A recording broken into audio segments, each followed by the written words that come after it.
glad this wasn't. Hey everyone, it's Christine here, and we have Katie with the Superconscious Explorers. welcome to this super fun and cool collaborative video we're doing for the Lionsgate portal, obviously happening Monday, August 8th. We are doing this a little bit early so you can get a little bit of information, see what's going on, what's behind this portal, look at some signs or symptoms that you may be experiencing during this time, and also how to utilize this portal. So we wanted to pop in together and do something fun. And yeah, we're going to start, and I'll give it away to Katie. Yes, I'm so excited to finally collaborate together on this 8/8 Lionsgate portal. And that's what I want to start off with, explaining what exactly a portal is, because we as humans tend to overcomplicate things. So in the simplest forms, like a portal is just separate energetic streams that come together and work very well together to combine and give us this opportunity for a quantum leap in energy, perceptions, life advancement. So this is a prime day on 8/8, but this is actually a portal that goes from July 27th to August 3rd. Or not August 3rd, August 12th. That, see, divisible by 3. Okay, so we're working with some really powerful manifesting energies here with this portal. We have Leo, the sun is in Leo. That's all about leadership, authenticity, embodiment, the heart chakra. So this is like going after what is nearest and dearest to our hearts, and where our hearts and souls want to lead us. So that's the main energy here we're working with the sun. On 8/8, so I was looking, and it's actually going to be, the moon will be in Sagittarius and then go into Capricorn within this portal date. So it'll be a waxing gibbous moon. So with the Sagittarius part of that moon for this portal energy, that's that optimism, that expansion, that Jupiter energy. And it's like helping us find the mission that gives our life meaning. So then it moves into Capricorn, and that's the ability to achieve it. So this, like, just how the moon is flowing on that day, and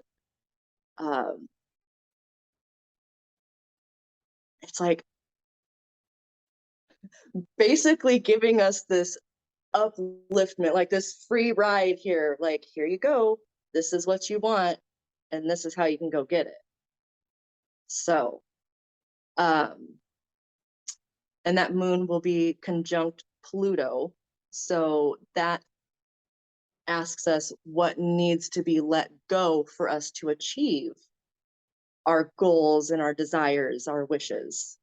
So it's like it's all playing nicely together, but when we throw in Pluto, that change, transformation energy, not everybody's all about that. So that could be one little speed bump, but just keep that in mind if anything is leaving your life right now, or you need to let things go.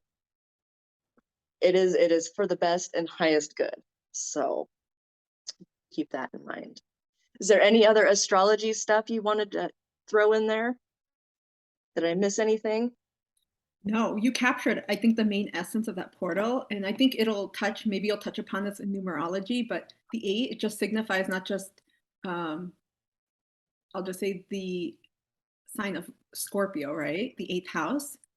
But that's also something to consider, because this is also an experience, like a death of sorts, metaphysical death, energetic or spiritual death, but also a rebirth and a major transformation. So we also have scorpionic, obviously, energy with the moon conjunct Pluto, because Yes. Pluto rules Scorpio. And I think that's also another element to consider in several of your relationships right now in your life, it may seem you have a choice point of sorts, two decisions or a decision or set of decisions you may be making or be thrown into, whether it's, okay, which path do I go, this way or that way? And that's the Scorpionic energy there, tapping Yes. into the Leo energy with the heart, and obviously the Sirius energy. And yeah, that's it. Yes, yes, yes. And we're getting right into that, the numerology portion, and absolutely. So this is really fun. When I started digging in to the numerology of August 8th of this year, it adds up to the master number 22, which is the master builder. Okay. It's like whatever we want. And this is why we're doing this a couple days in advance, so that you can take these energy signatures, these streams, and figure out, get clear on your intentions of what you want to manifest for this portal. That 22 master builder number, it's like the intuition of an 11 with the stability. Oh, and the number 11 in tarot is justice. I like to add the tarot in there. With the stability of number 4, the emperor. So to me, it's like that master builder number is also like this master creator emperor, but like the just leader. And that is Leo at its highest divine expression, is that compassionate, heartfelt leader. So we got that. The number 8 for the day, the strength card. And I know we both use the Light Seers Tarot, and I really like that representation of the strength card versus the traditional. I wish I would have pulled these out, because the traditional I'm looking to Rider-Waite, it's almost like exuding a strength over something else, where the Light Seers Tarot is like the embodiment. And it's like that, I love that one, because yeah. So it's like, this is the classic one. She's trying to like pull something out of its mouth, or, just having to exert strength or power over another. There we go. Where in the Light Seers Tarot, you got the lion and the lamb. It's that balance, which is perfect for the number 8, because it is about balance. It's about strength, abundance, balance, the reciprocity, you reap what you sow. And it's also like infinite. You put it on its side. Yes. Yep, on the arm there. Perfect. I'm like Vanna White here showing it. So, I mean, and the numerology is not like this every year. I mean, this is lining up to be, I think this is the biggest portal season of the year. But that's why creating the best, most heart-centered intentions is going to send us light years, leaps, quantum leaps into the future. So let's see. Can I add one more thing too? Absolutely. So Katie mentioned everything, like the most amazing information, and highlighting how this portal is probably one of the most powerful we've had, because not every year, Orion's belt lines up with Sirius and the pyramids, right, of Giza. And this year they're almost exact, right? Well, they will be Lionsgate Day. And so this is an ultra powerful, like Katie said, like I want to emphasize this is super powerful. You may be feeling the effects and the shifts, which we'll talk about in a sec.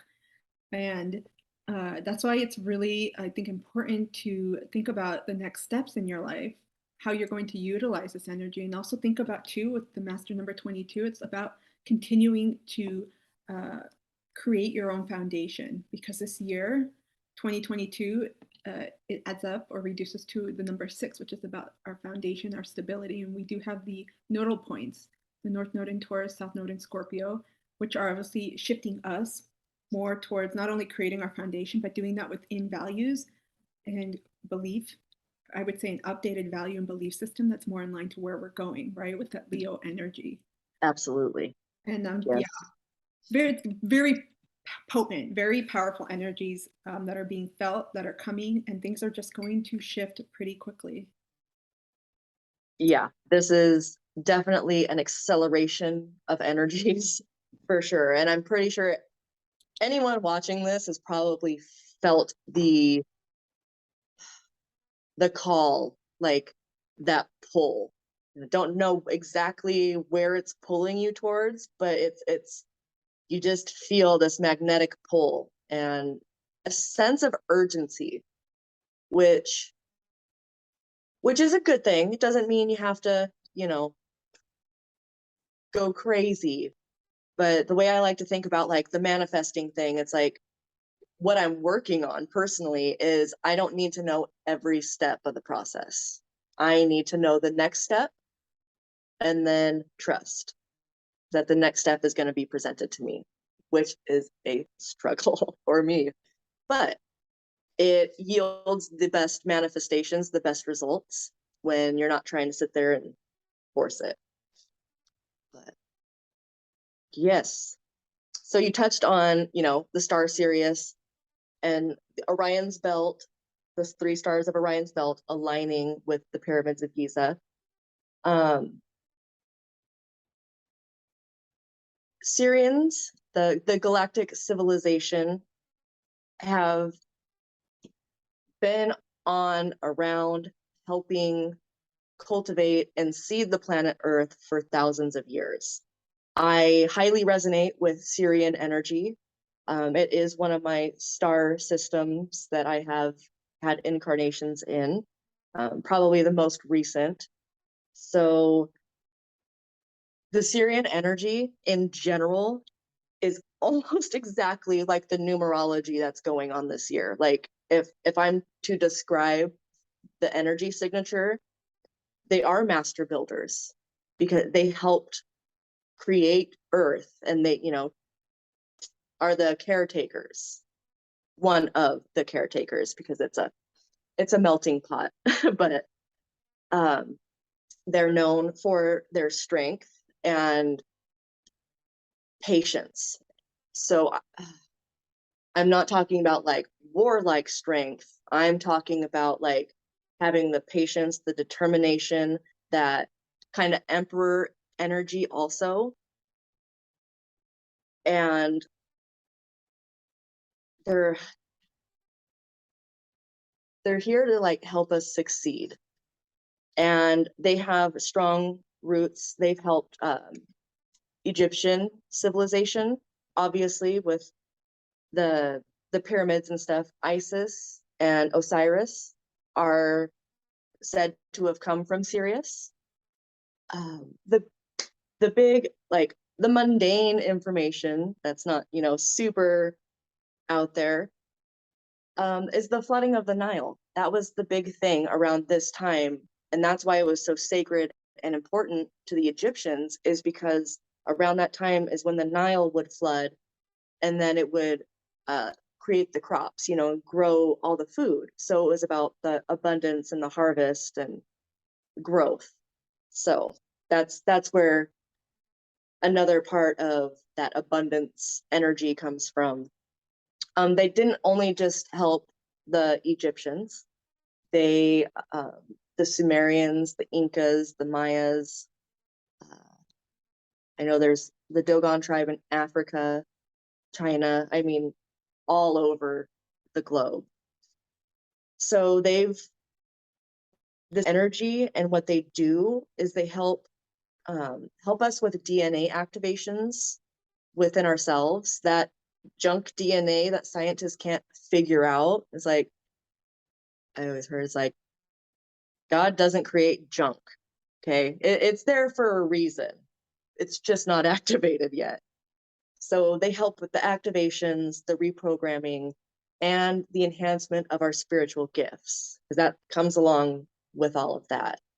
So that's a very, if you want to manifest access to your gifts, your guides, this time frame is the perfect time. And I'd say that's probably one of the best types of manifestations for this portal in general. So, yeah. I mean, I could go on and on, but that pretty much sums it up for the Lionsgate portal that we're going through right now. Thank you so much, Katie. Oh my goodness, I'm learning so many new things, you all.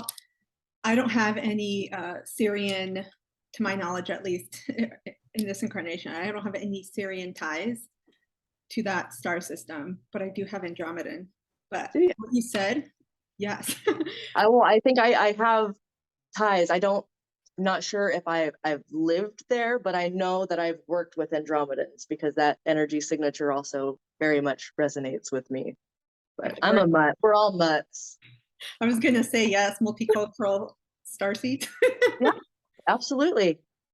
It's interesting, and I also wanted to add too. You know, the star Sirius, it's 2 times as big as the sun and 26 times brighter. So it is a, what do I want to say, very potent. I was going to say potent ass star, and you can feel this energy the closer that it gets. We've been feeling it since the Stargate system opened, right? This, I would say, this channel of sorts, and it peaks on the 8th of August. Oh, yeah, it's like this whole from the beginning of July to basically the end of August. I mean, I guess we could say the 12th when the portal closes, which I don't think it ever just closes, could wane out, but through that whole, because there's a whole nother Sirian activation that happens July 3rd through the 7th. And in 2018, July 4th, that's when I had a huge, crazy activation and started going down the rabbit hole of starseeds. So it's like there's so much energy to work with throughout this whole July, August, summer months every year. So just something to keep in mind. We definitely need to do another collaboration just on starseeds. I feel like there's more to explore just there. Oh yes. Oh yes. And I try to I do very little study like outside. I mean, even if I do study, I usually can't retain things unless I believe it. So I really tried to not search out too much information on the internet because it was coming to me organically and naturally. And I didn't want to have all this other preconceived stuff in my head and be like, okay, I'm just going to attach that because I already heard it. So it's a journey. It's definitely a journey and never done, but lots of fun. I agree. I think a lot of this, you start getting bits and pieces through dreams, whether it's lucid dreaming, through astral travel, perhaps through past life regressions, hypnosis perhaps too. And that's kind of the approach I take too. So I'm glad you mentioned that, because I don't like, there's so much research out there, and that's not to say it's not good or it's not valid or it's not accurate, but a lot of times it could come from the perception or the experiences of that author or that creator, if it's, you know, something visual, multimedia. And so just be cautious. You know, sometimes everyone's experiences may be different. I don't think there's a, you know, preconceived box you can place on every starseed. I think it's unique. Of course, I think there are also 2 common features. Yeah. But yeah, oh my gosh, that's totally another conversation. But yeah, I think there's a lot to delve into there because there's a lot of starseeds being activated right now with these awakenings. Yes. And at first, if you think you're going crazy, like if it's not in your normal vision scope, you know, it's something that just kind of comes out of nowhere, because that's kind of what I mean, I've always loved extraterrestrial and looking at the sky and all that kind of stuff, but man, it was kind of a shock. And it's a little jarring. So it's nice to be able to find communities and people that have similar viewpoints, even conflicting viewpoints, because that also helps, you know, dial down, narrow down exactly how you feel about it. I totally agree. Wow. So much goes into it.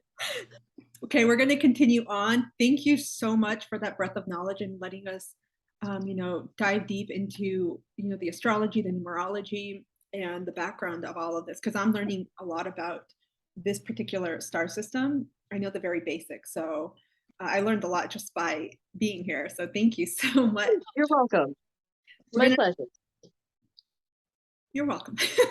Why did I say you're welcome? We're going to go into the ascension symptoms now, guys. And well, perhaps we are, you know, experiencing different rates of, I'll just say, soul growth and development. Some people call it ascension, growth, whatever you want to call it. I like to denote it as upgrades too, kind of like a computer system. But during this Lionsgate portal opening, you know, from about the end of July 24th, 25th, around that time, till about August 12th, although the energies can happen a little bit before and after, like Katie mentioned previously, and the peak of it will happen Monday on August 8th, you may be experiencing things or be feeling out of sorts. And I also just want to say beforehand, always work with your own medical team and healthcare professionals. If you feel, you know, symptoms or anything that's manifesting in your body or mental space, if it's different from the norm, you know, always get checked out first before assuming, you know, this is something spiritual.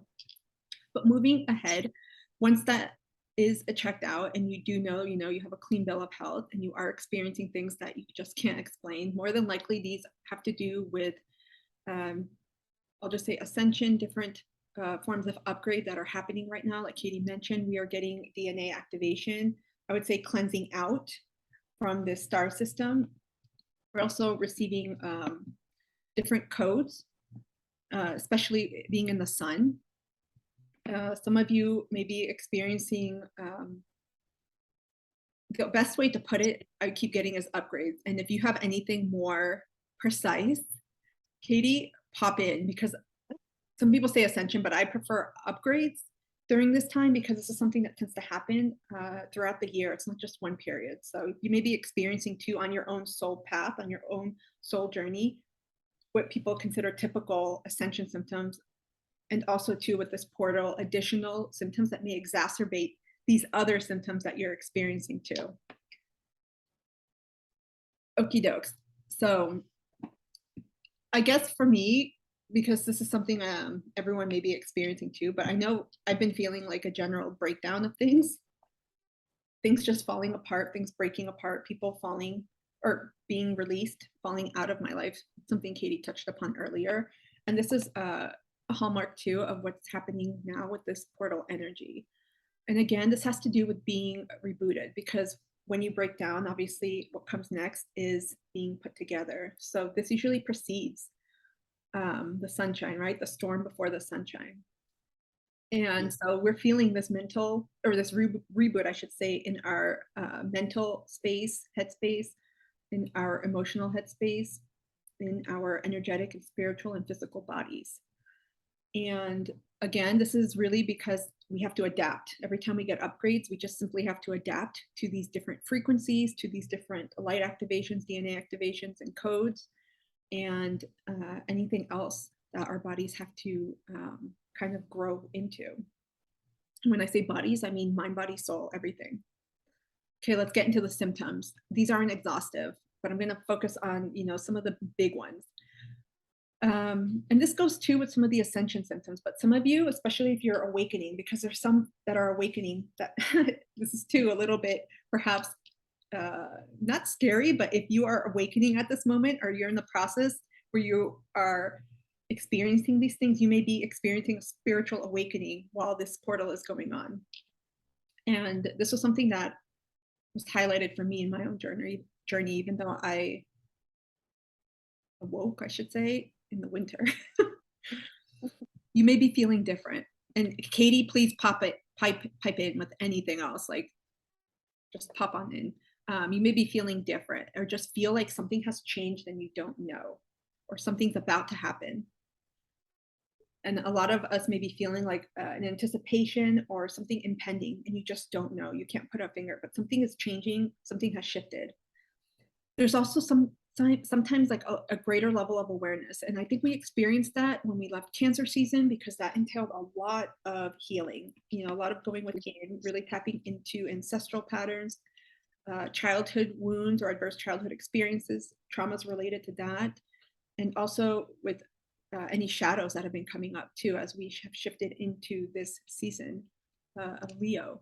And so if you are experiencing like heightened awareness of what's going on around you, your antenna may be up and you're like, something is different, something's happening, things are just not the same. That's another experience or another symptom of this portal.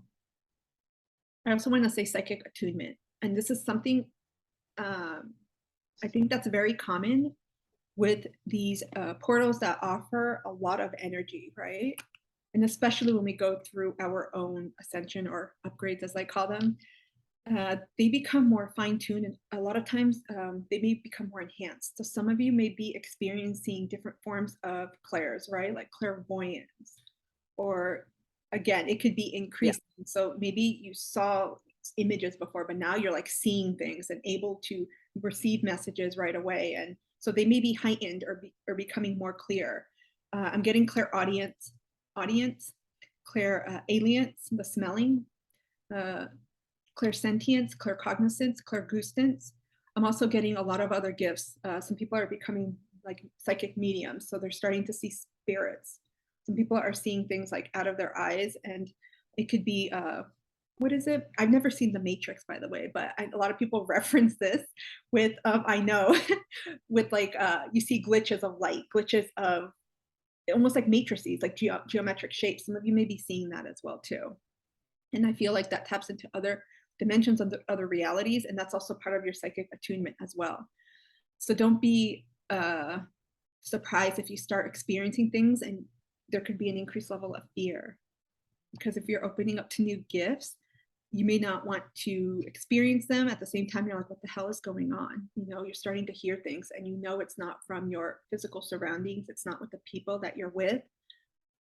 You're smelling things that are not, from your environment. So just know that you are not in a twilight zone. You're not going crazy. I think it must be said, because so many people lose trust and they start seeking outside validation during these times. And I see it both ways. Sometimes it's just to know, like, okay, I'm not losing it. I know there's other people like me, but other times you could take it a little too far and really start to lose that sense of self-trust and start seeking things outside of yourself because of what you're experiencing. Right. And grounding is really important to do when these new psychic energies or, gifts start developing, because like grounding it down into the physicality, it's like, so you feel safe, you feel supported, you have your guides there. It's like everything's okay, because when you're ungrounded, you can just let yourself like float uncontrollably. You know what I mean? Like, you want to have a sense of stability when you're doing this kind of stuff. Absolutely. You may also experience sleep and eating patterns, changes in sleep and eating. I know for this particular portal, a lot of people have been, there's been a spectrum. So people are generally overeating. I know last week I thought I was having a feast. I'm like, what the hell? My appetite increased. I was hungry like every hour. I ordered pizza, and I don't eat a lot of pizza simply because, it doesn't always make me feel good. Well, I feasted like there was no tomorrow. I'm like, why am I so hungry? And it's because your body is trying to, like Katie just mentioned, it's not just trying to ground yourself with psychic attunements and those senses, but it's also trying to make itself feel safe. It's trying to integrate all of these energies, activations, light codes that are coming in. It's essentially like a reboot. Like when your computer reboots, it has to adjust to these new growths, to these new developments and what's happening. And it could take time, because we're shifting to, higher frequencies, and our human bodies they don't acclimate right away. That's why we experience these symptoms. Oh, I was gonna mention, it's like that acclimating. If you get like one of them was like a sinus infection, or if you get like an upset stomach or something like that, a lot of that, it's like, yes, it is the energy moving in, within you and through you. But it's like asking you to slow down, because this is the integration process, which is overlooked by so many people. They don't give themselves the time to slow down and just let everything mix together and settle and like crystallize. That's the word I want to use, to crystallize within ourselves, so that it's not just something we've heard, it's like we can embody it. So that's, don't fear the integration, the slowing down. It's like, allow yourself that space and that time, because it's super important. I'm so glad you mentioned that. It's so easy to forget when we're going through this to continue doing or doing more to try to compensate. And this is a time, just like Katie said, to really be cognizant of how you're feeling, tapping into the body, into the heart, and adjusting as much as possible within your control. Making time for rest, adjusting your schedule, making time for rest, increased fluid intake. And I'll talk about that shortly, but yeah, changes in your eating pattern are a hallmark during these times. And some people are actually on the other end of the spectrum, where they're not really eating, or they have lost taste for certain food, or the amount of food that they've eaten, they no longer indulge in, or they completely don't even like the same foods anymore. So there's a variety of different, adverse food eating patterns happening. And the same with sleep. Some people cannot get enough sleep. They're just sleeping extra, sleeping all the time, taking naps. And it's because, like Katie said, it's that integration time. Your body needs to rest, and that's one way to get it. It has to adjust, and sleep is one way where, our DNA, our cells, our energetic bodies, our ethereal bodies regenerate through the rest process, through the sleep. And a lot happens too during our dream state. So it's very active as well during this time. Some of you may be having visitations, traveling around different dimensions. I'm not a big dreamer, so perhaps you can speak to this, Katie. A lot of people are also having major dreams, which can be scary. I've had a few, but I'm not really a dreamer that remembers my dreams.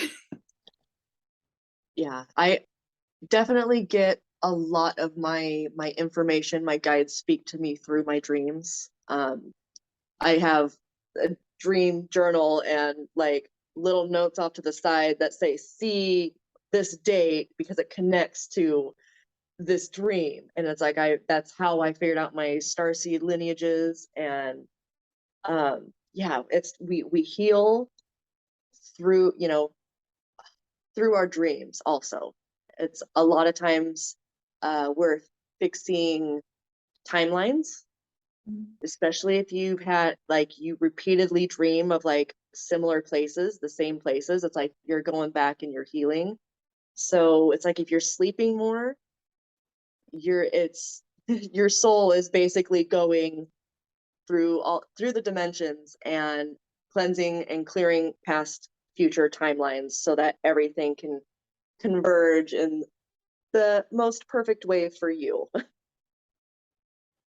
You said it.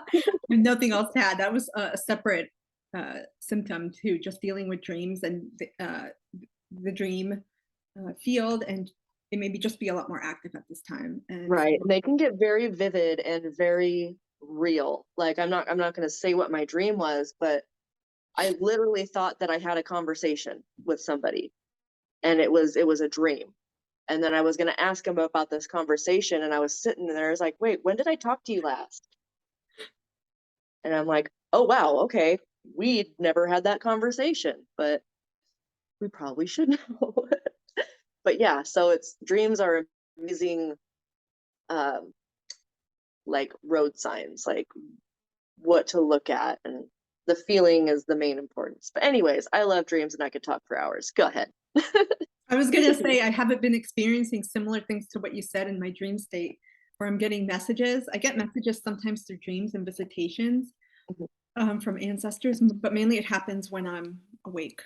That's when I get most of the messages that I Yeah. need. And so I've had dreams where they were so real. I thought I was in a trance, but they were dreams. And I'm like, wait, I thought this happened. It Yeah. hasn't happened yet. Some of my dreams have. And then we also go and help other people in our dreams. Well, some of us go and visit other people in their dreams and uh, facilitate like healings or conversations. And it's so cool. Behind It's the so scenes, cool. behind the scenes soul work. Yeah. So apart from sleeping too much, some of you may also be experiencing insomnia, and that's me as well. I'm really not getting a lot of sleep. Probably it's been the last several weeks, just because of the energetic shifts, but especially with this week, it's been on average like 3 to 4 hours. But I did sleep good last night because I had my bloodstone. I'm like, what's it called? I actually decided because this actually helps with emotional distress. And I've used amethyst before, and I have a lot of heart chakra related crystals because that's what I primarily work on, and also crown chakras. But this actually helped a lot. And I just set an intention, and I always call in my guides. And yeah, so know that your sleep patterns, if they're affected, it could be something that is temporary that's happening during this time too. And any time that we're experiencing soul growth, right? Upgrades, ascension. Okay, this is a big one. Right now, a lot of people, and I felt this too in the collective, and I'm sure you have too, Katie. Anxiety has been huge, and just feeling buzz or buzzes, vibes. I refer to them a lot like earthquake tremors, like that vibration. You just Hmm. feel something Yes. because a lot of times people are like, oh my gosh, I feel so anxious. I feel so wound up. What's going on? And uh, if you ask yourself, is it my anxiety or is it someone around me? A lot of times you can discern if it's yours or not. And I've been doing that, and I realized it's not my anxiety. It's what I'm feeling from people around me, and from that's why I hermit now. uh, and so just be very aware. Some of you may be feeling a lot more anxious, or maybe like you're spiraling. And again, it's really important that you do consult with a mental health professional just to make sure that it's nothing serious or it doesn't entail a diagnosis of any sorts. But this is a very common symptom in and with this portal. Yeah. Headaches, vertigo, dizziness, anything dealing with that, because as we again open up to more higher frequencies, to these energies. It also opens up our crown chakra, and we're getting a lot of downloads. That's another thing too. I didn't even mention, and I don't even have here in my notes, but downloads are another thing. Some of you may be feeling a little bit right now like your headspace is crowded, it's full. Some of you are experiencing migraines. And it's interesting because I don't really experience headaches. They're very rare for me. Yesterday, I had a major headache all day long. It was like no matter what I did, I took Tylenol, and then I took another medicine. I don't even really know the medicines for headaches because I don't get them. And my head felt full, congested, like it was going to explode. And so some of you may be feeling that pressure right now. And I know we I just came know. out of the first quarter moon in Scorpio. Katie, you were going to say Yeah, something? I was totally experiencing that, the head pressure, the sinuses, my jaw, like, and I have tooth issue now. So I'm just like, everything to do with my head had been, it's like massive things with third eye, crown, chakra activations. And yeah, it's been a hell of a ride. It's it's been intense, and everyone is going to experience this differently because a lot of these, when they affect the chakras, the main energetic points, they have, underlying meanings to them, right? I know for me, I've been experiencing a lot of throat chakra issues, and for me, that signifies I need to release things. In other words, I have to speak up and speak out before, I'll just say, completing certain things in my life. And so, yeah, pay attention to what's been bugging you. Sometimes, too, I will say with psychic attunements, you may have pressure in the ear or feel ringing because it could denote clairaudience, the gift of clear hearing. That's another signal. I heard music when I first opened up to that, but just be aware of all of these things that are happening. Sometimes help writing it down or taking note of it could help you discern. Okay, we're gonna go through these because I'm spending an inordinate amount of time on these symptoms. Heart flutters and palpitations, racing heart, shortness of breath. These are also very common right now, especially since we're in the season of Leo, and with this portal, it really focuses on the heart. And this signals, the heart opening, the heart chakra itself, because Leo does rule over the heart. And many people right now are experiencing the activation and expansion of this. And this goes obviously with tapping into our emotions, because the heart is the gateway to the lower chakras and obviously to the higher chakras. And this, you may be having a lot of things coming up surrounding forgiveness, compassion, healing, love, especially towards yourself and towards others. And so note that what you're feeling in your heart, it could be a pressure too. It's a result of that. Yeah, I've been sensing that with a lot of people, because more people are talking about issues related, a lot of Leo themed issues related to love, to it's not even dating love, that type of love, but love in general, love for the benefit and welfare of all. This is a good one. Some of you may, especially if you're extroverts or enjoy being around people, and you're like, why all of a sudden have I become a hermit? Like, I don't want to be around people. This is why. Again, this taps into what Katie said about having to integrate and rest. It's really important, and it can be hard sometimes, because if you have things to do, if you have children, pets, whatever is on your plate, you obviously have to continue doing that, and you may feel more exhaustion, more tired, and just something like you're off, you're not feeling your real or original self, right? Solitude too. I think a lot like the Hermit card, right? Virgo energy. It's also a time of healing, because Virgo is the healer too of the zodiac. And this is a time of going within during these times. This is why we're being called to, retain in that solitude, because it's a lot of times we are experiencing an inner growth that requires us to step away from other energies and perhaps other people at this time, so we can collect. And in the presence, I guess, in the present moment, we can collect our own thoughts in order to proceed forward. I wouldn't say this is my favorite one, but we have losing people. I think this happens a lot. You're just becoming an expert at it. When you spiritually awaken, a lot of people start losing people. And obviously, as you keep upgrading, as you keep going through different ascensions, you experience that. But especially right now with this portal, and because of this timeline, we are starting new energetic cycles, and maybe you could speak of this too, Katie, please. I've just been channeling a lot, like this is a crossing point right now in the next few weeks. And also too, we just recently had the triple conjunction, right? With Uranus, Mars, and Taurus. And the energy is still unfolding. So you said crossing point, and that brought up the grand fixed cross that we'll be having on the Aquarius full moon. Oh my gosh, that's going to be a potent full moon, you all. Yeah. There's a lot. Everyone's, Leo season tends to be fun. And of course, it's fifth house, right? Inner child play, a lot of love, dating, romance, socializing, really tapping into that theatrical aspect of Leo. But there's still a lot of shifts happening. And I feel like it's all connected, right? With the Cancer season, even preceding seasons, everything is working its way up until obviously we get to Virgo. And like I said, time to hermit there with Virgo energy. But it's a very potent energy right now. And so things are shifting.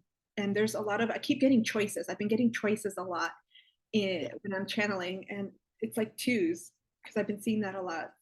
It signals having to release people. People may be leaving your life, or you may be at a point where you're like, I am effing, like, it's not even like I'm tired of this. I am effing tired of this shit or this energy. I'm done.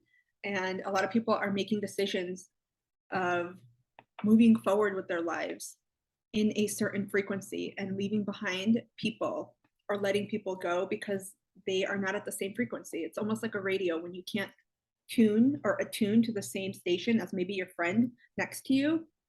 It's similar to that energy.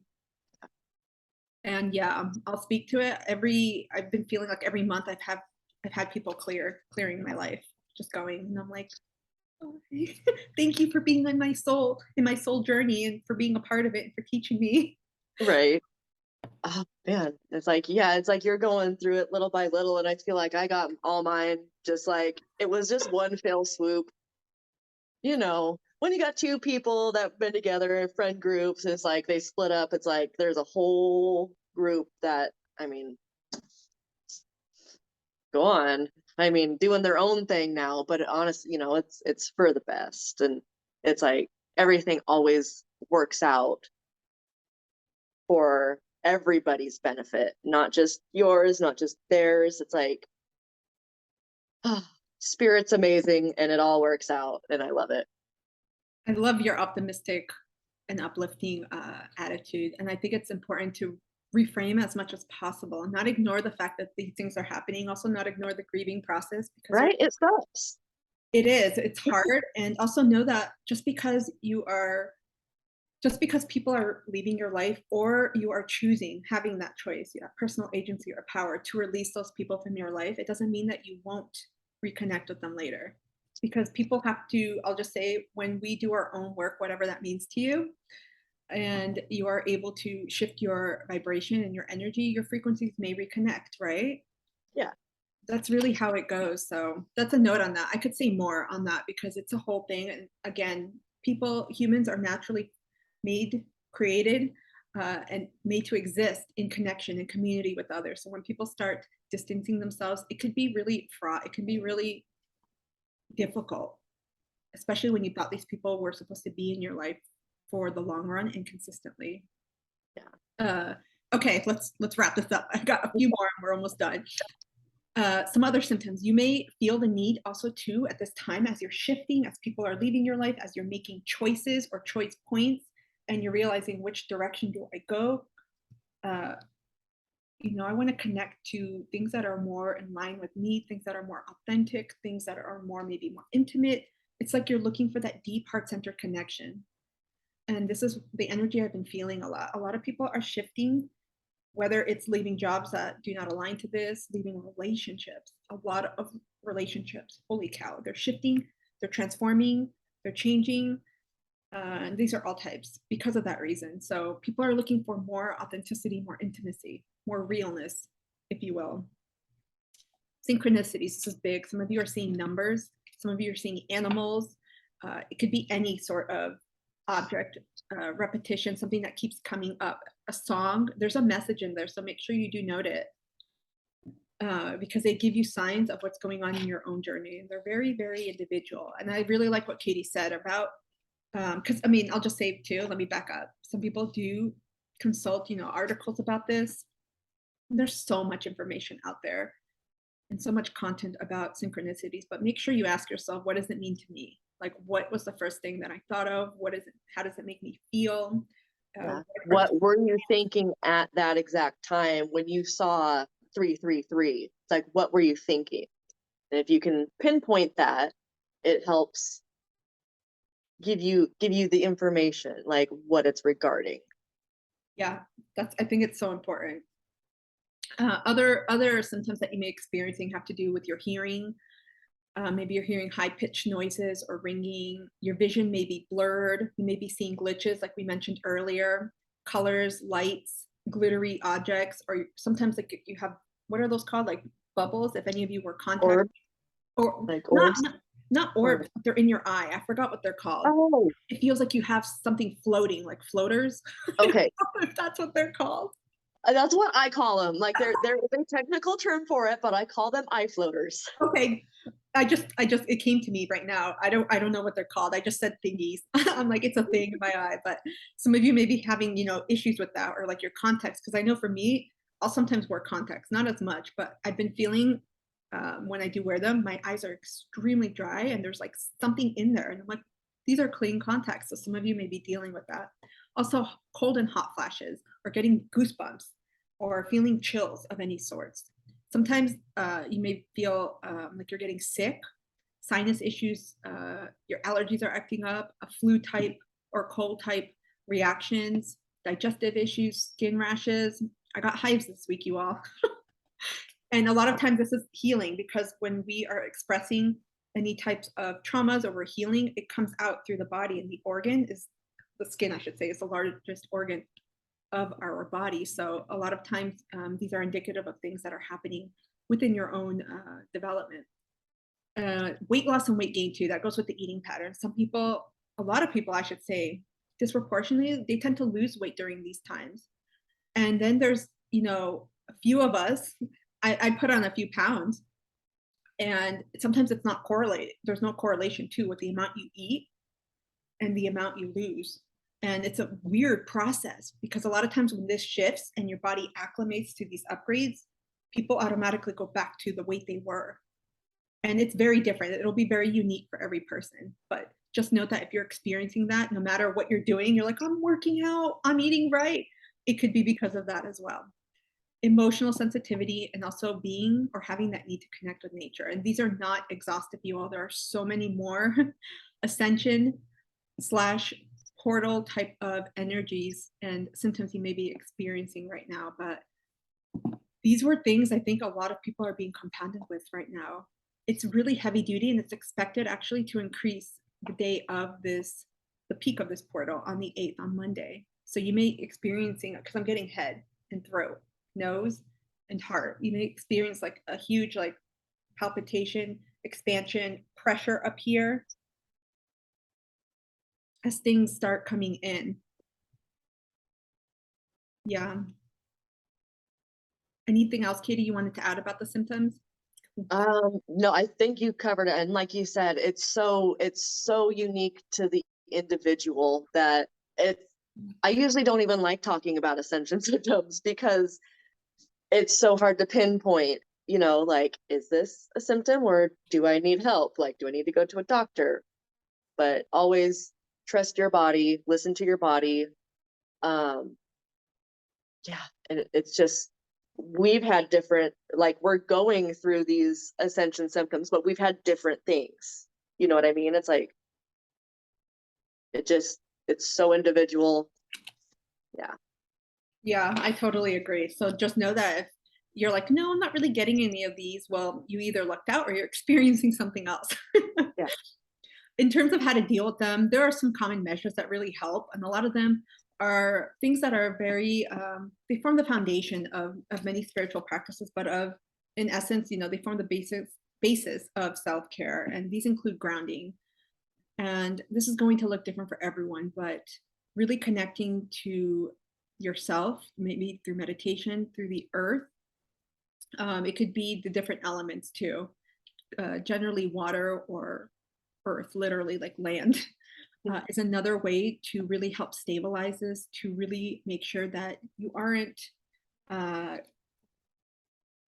wouldn't say indulging, but perhaps feeling off kilter, or continuing that feeling, or what's the word? Tapping into that feeling of like a destabilization. Because when we have so much energy that is coming in, especially as powerful as the energy coming in with these star systems, with the Sirius, it just, the inundation can cause us to either wear down, to feel just chaotic, because so much is coming in and so much is happening and shifting within us and also around us.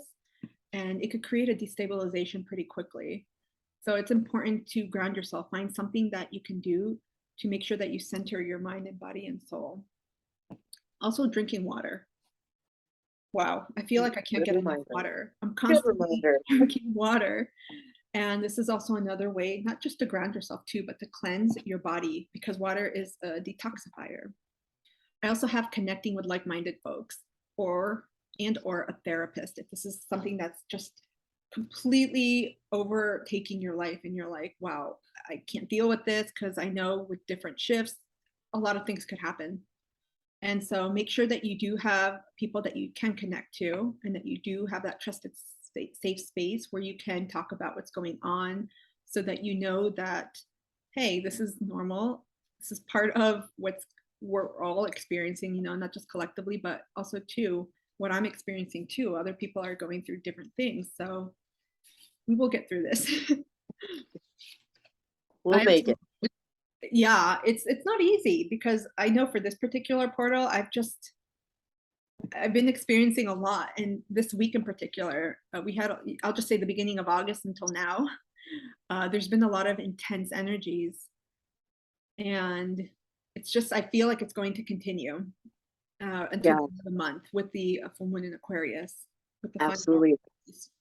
And it's like, and like we were saying, like how everyone's different. I'm like, I was feeling that through Cancer season, and my guides before Cancer season were preparing me for what's coming, telling me to ground, ground, ground, ground. All of the grounding stones. I put my feet on the grass when I'm playing ball with my dog, just so I can get that earthing in. And Cancer season still rocked me. But it's like the way I feel now coming out of it and being able to assist others that are like starting to go through it is amazing. And like where I feel like we're going after this process of feel it and integrate it is like so expansive. I don't know. I feel like we're like living lives, like full, complete lives through these transits, I swear, with the information that we're getting and the up levelment that is available to us all. Oh my gosh.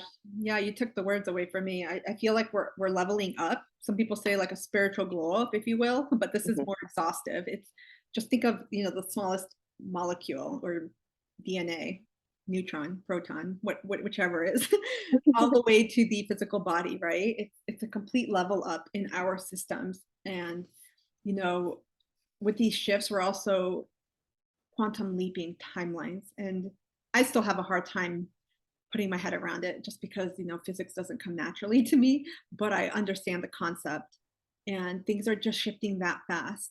And what we know, right, with time, and that's a little bit separate, but we could do another collaboration on that. I think there's so much to say, but coming back, two final things to deal with the symptoms: acceptance, and this may be hard. I also like to say radical acceptance. Just really, you may not understand what's going on. A lot of times you won't. And Katie mentioned this earlier too. Sometimes we won't most of the time we won't know the whole puzzle piece. We won't know our entire journey. Just the next puzzle piece, the next step we need to take in our soul journey. Because a lot of people at this time, they have no damn idea like what's next, where they're going, what they want to do, what's happening. It's literally a step-by-step basis. And a lot of times that's how it's meant to be. And so acceptance allows you to really recognize, like, this is what's going on. I don't know what's going on. I may not like it, but I see it. And that's really one of the key things that helps you go more with the flow, even if it's not easy. And even if you do have some resistance, it allows you to simply let things unfold and unveil as they come, because this is what these energies are going to bring forth.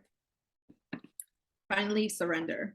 And this is a toughie because there's an element of control when we are experiencing a lot of changes, especially within ourselves, especially when things start shifting within our own paradigms, right? Our own frameworks, our own perspectives. We're like, wait a minute. Just last week, I was hanging out with these people and I love them. And this week, they're like gone. And then you're like, what's going on?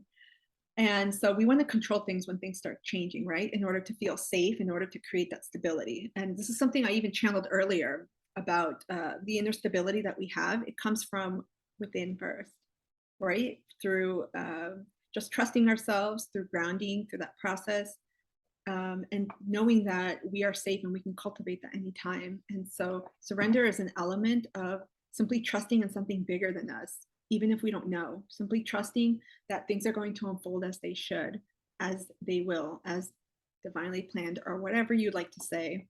And this could be, again, it's easier said than done.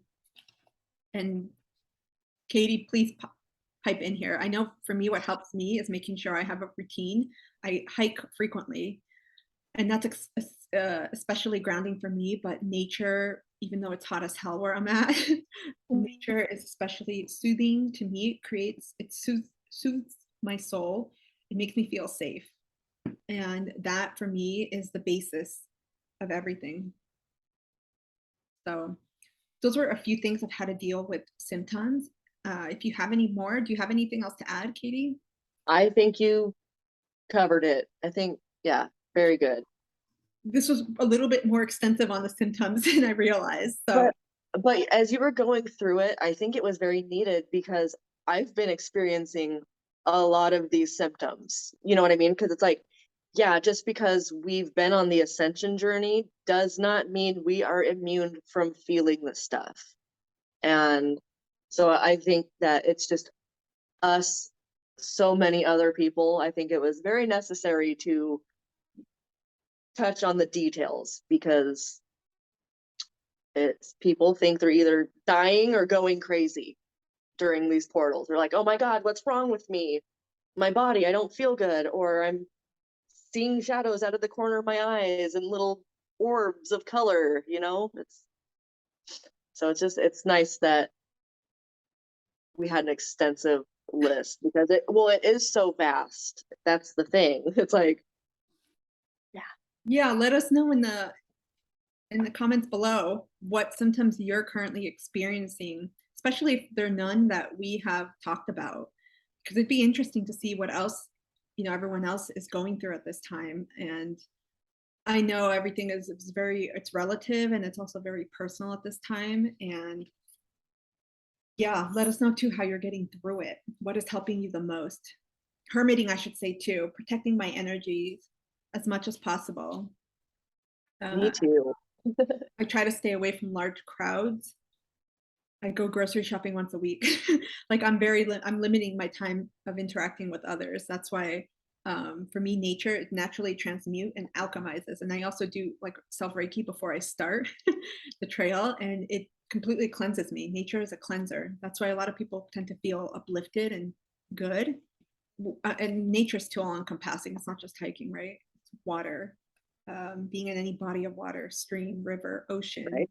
I was just, we were talking before this and, talking about the morning we had, but it's like I went, sat on the porch, and I can see the lake across the street. And it's like I didn't even have to touch it.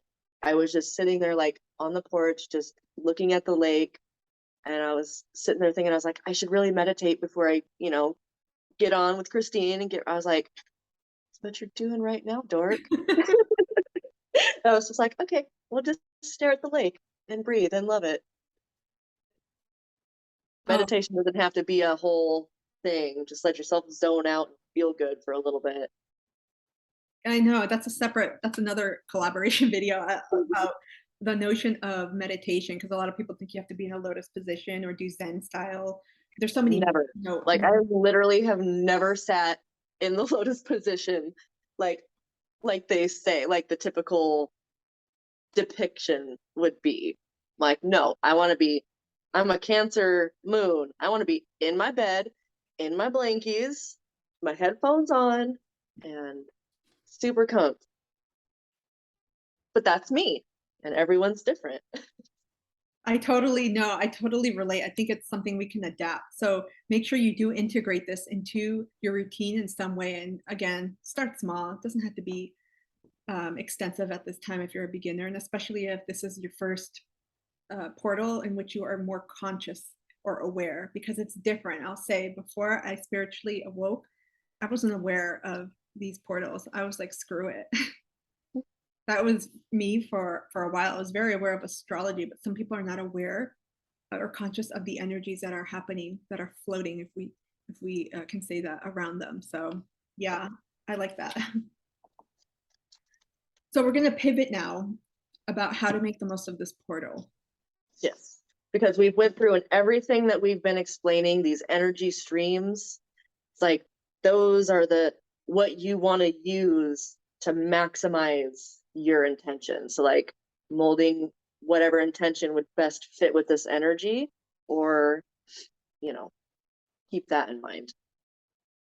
Absolutely. So we're going to go through a few things, and yeah, the first, and these are things that are going to help you on this day, because the portal itself on Monday, August 8th, This is the prime time, peak energy where you want to manifest. And ideally, at this time, you'll know what it is that you would like to call into this next season, this next chapter or cycle of your life.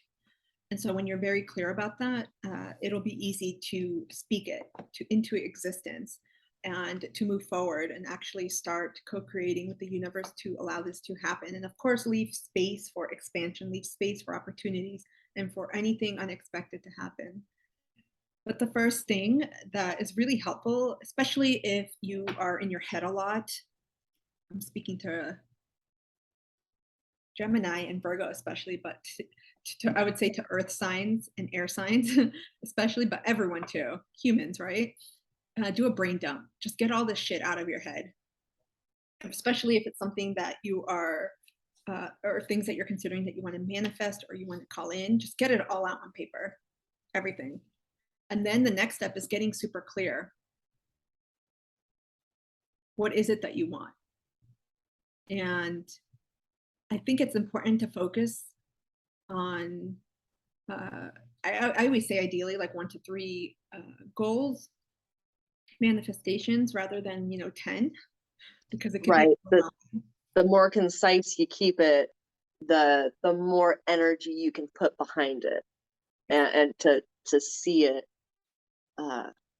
grow. So I like what do you want? Like, what do you want to manifest? I like to throw in, I don't know if it's in there, so sorry if I'm stepping on, but why? Why do you want it? I think that's a big, because I've noticed that goals that I set for myself that affect other people in positive ways, have an easier time gaining traction to be manifested. So your why is also very important. Yeah, I'm glad you mentioned that. Before getting into the goal setting, though, because some people do treat intentions and goals as the same. For me, they're a little bit different. But again, take it as you will and use your intuition and follow what it is that you prefer, because everyone has their own preferences when it comes to their manifestation rituals and their processes. So when we set intentions, especially ones that we're consciously trying to make and change within our lives, I like to tap into the feeling too, because I always say, like, how do you want to feel? Because that's going to kind of give you an idea of what you would like to call in too. But first, with the intention, how do you want to feel in this next stage? And again, you can have several intentions, like 1 to 3, or again, whatever you feel is good. But I always recommend no more than 3 because it's a lot. Maybe you want to feel balanced or inner stability or serenity or peace or joyful or whatever it is. Connect to that because that's going to help you formulate the intention that you want. Do you have anything to add? Nope. Okay. And yeah, so really focusing on the feeling allows you to formulate something that's very clear, concise, and that's personal to you too. Because a lot of times there's a lot of intentions out there. You can just Google intentions or affirmations and you can adopt one. But sometimes it doesn't really connect to what it is that you truly want. That's why I say before doing Googling or any of that, really think about what you want to feel. How do you want to feel? And then connect it to your why too. And then you can turn these intentions into affirmations as well. That's another key step. And again, because some people, they're like, well, they don't work, they don't help me.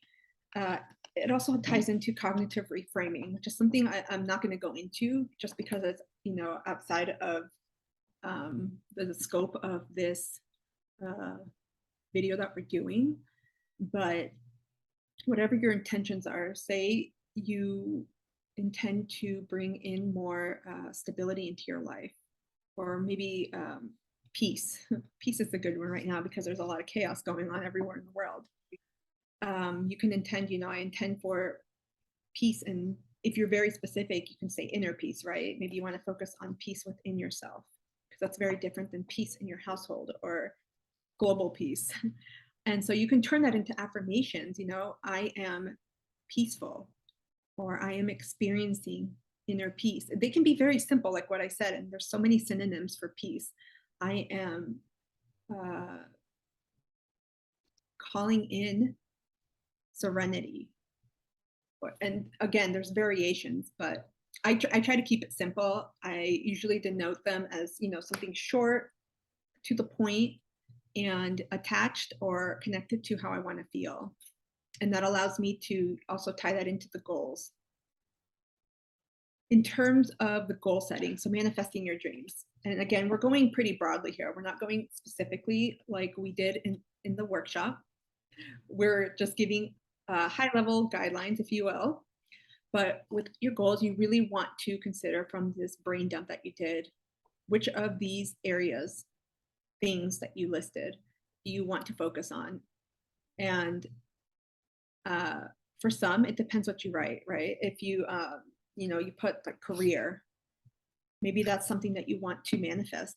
And you have to be very clear. Do you want a new career? Do you want a change in career field? Do you want a promotion within your career or within the company that you're at? Or do you want to change companies? Do you want to go out on your own?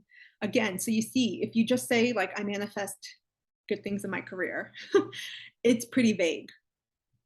And so this is where the specification is really important. And so first get clear on 1 to 3 things that you would like to manifest from this brain dump, whether they're broadly illustrated in your brain dump or not. And then you can start clarifying those. And again, just be very clear, like ask yourself, what do you want? And you can write that, and that could help you turn that into the goal and what you want to manifest. So again, like when I say, some people right now are shifting jobs. A lot of people are going out on their own.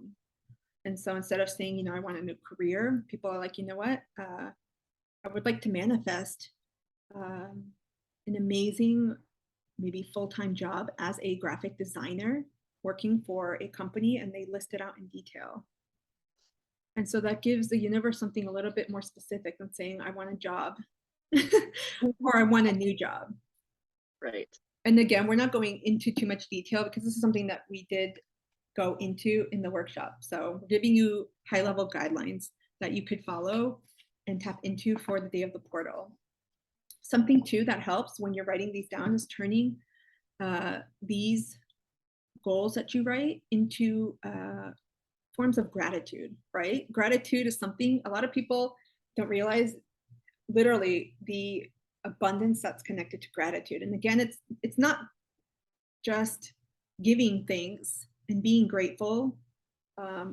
We don't do that just to bring in abundance. It really helps too, a lot of times with the manifestation process and with the mindset, with mind shifting, because it allows us to recognize in our lives what we do have, what we can appreciate, what we are in control of as well, and what we have, because a lot of times people focus on what we don't have. But ironically, the way manifestation works is giving thanks for what you do have, because you call in more of that into your life, not what you don't have. So if you want more money, if you keep saying like, I don't have money, I want more money, or framing it in that way, you're going to experience that lack. And so what you receive may not be in line with what you really desire. So it's really important. If you're new to starting a gratitude practice, I simply say just get paper. Writing it down is really effective. Some people choose to put it in notes on their phone or computer, but writing, there's something about putting pen to paper, and the energy from you flows, and it just feels more personal.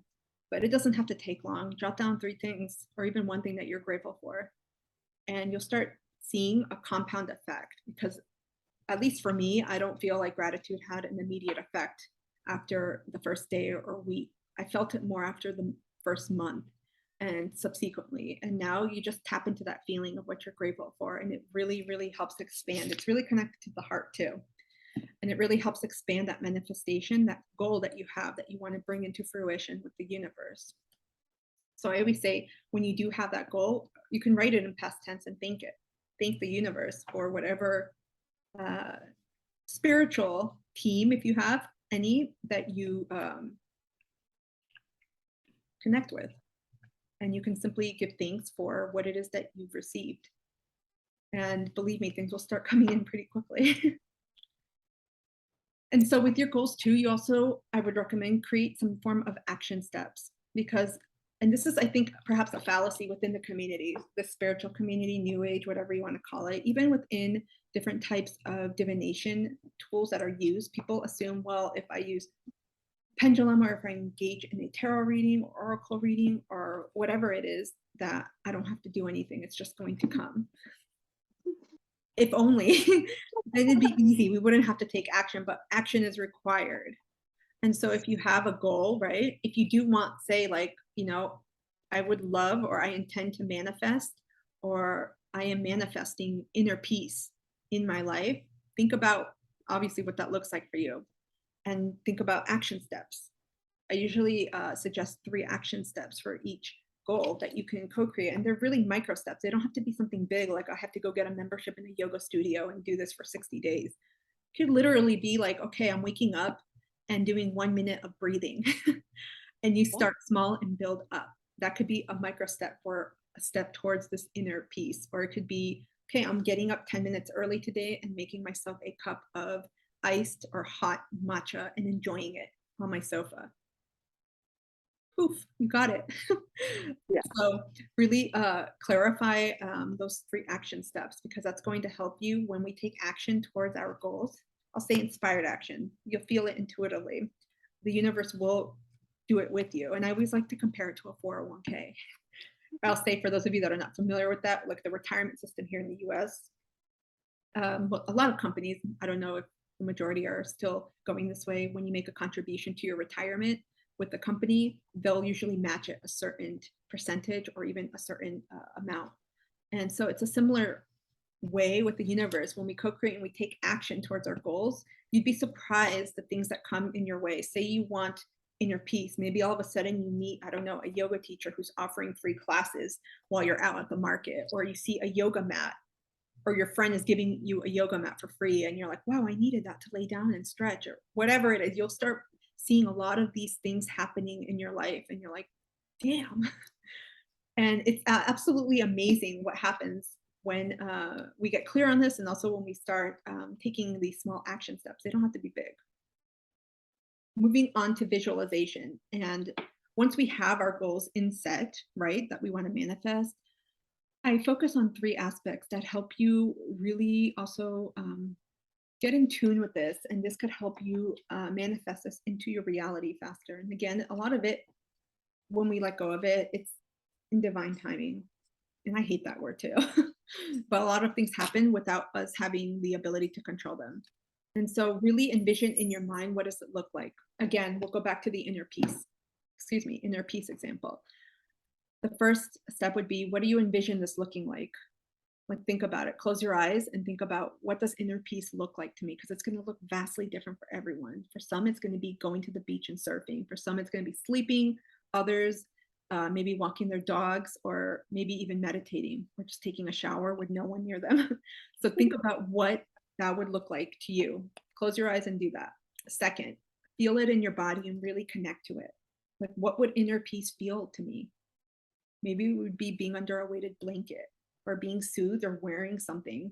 Maybe wearing like a cotton athleisure wear set, or silk, or I don't know, whatever feels good, because there's a lot of sensory input that we also take into account when we're manifesting, and that's really, really important. Third, see it in your life. And this is the fun part. Really create something that you can see that ties into your goals that you want to manifest. Vision boards are common. Whatever helps you. For some people, maybe serenity, they'll think of maybe like a rose quartz heart. And maybe just having that will help them remember and keep focused. They're like, okay, this signifies inner peace for me. Whatever it is, something physical, whether it's 2D or 3-dimensional, that could help you tie into your goals. And so that's really a streamlined process that I told you, without going very deep, of how to use this energy on 8/8 for the Lionsgate portal in order to manifest your dreams. You got to be, the most simplest basic foundation is be super, super, super clear. Because if you're not, you will get what it is that you ask for, but it may not be what it is that you desire. And you also have to be discerning too. And this goes for anything in any area of your life, whether it's love, any other type of relationship or career, prosperity, money, kids, pets, dogs, hobbies, whatever it is. Be really clear. If you want a car, don't be surprised if you get a car that you don't really want. So yeah. Anything else you want to add to this, Katie? I think that sounds great. I was that you say manifest a car. I was like, that was one of my last big manifestations was manifesting my truck in the color green that I wanted and like all the things. And I remember visualizing it, like what would it feel like? I remember like opening the door in my imagination, getting in and touching the steering wheel. And it was like, yeah, it's the closer you can get to actually feeling it, I think that kind of shows you how close the manifestation is, like, and how it'll come. So, um, I yeah, wow, yeah, I agree. I did something similar in 2020 with my blue car. yeah, It's a lot of fun. You can try small too, you all, uh, especially if you're new to this. Just by manifesting parking spaces, coffees, meals, yeah. whatever it is, it's absolutely surprising. So, um, yeah. So another thing too that I wanted to briefly just go over is, the season that we're in with Leo, and like we've mentioned, it's very much focused on the expansion of our heart, on um, excuse me, on love in general, and really moving forward in this new season of our lives, with goals, with intentions, and also too with our belief system in mind that's very much heart aligned. That's very true to us. That's very authentic to us, not to the external, but to the internal. So it's important to tap into yourself and ask, what do I really want? Because this is going to help you create the life that you want, not what others want for you. So that's what I mean when I say like heart aligned or really following from your heart. It's going to speak to your soul. You're going to feel it, that connection.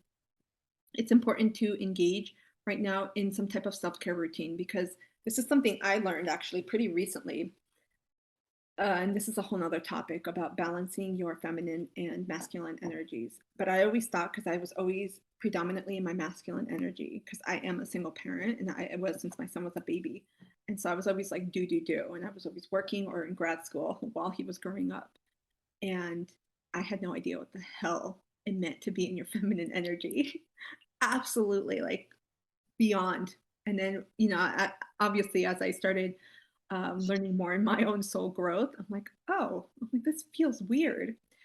But I kid you not, when you do engage in that feminine energy, and that's a lot tapping into rest, rejuvenation, taking care of yourself, mind, body, soul. It's not just beauty rituals. It's not just external, although it does constitute part of that.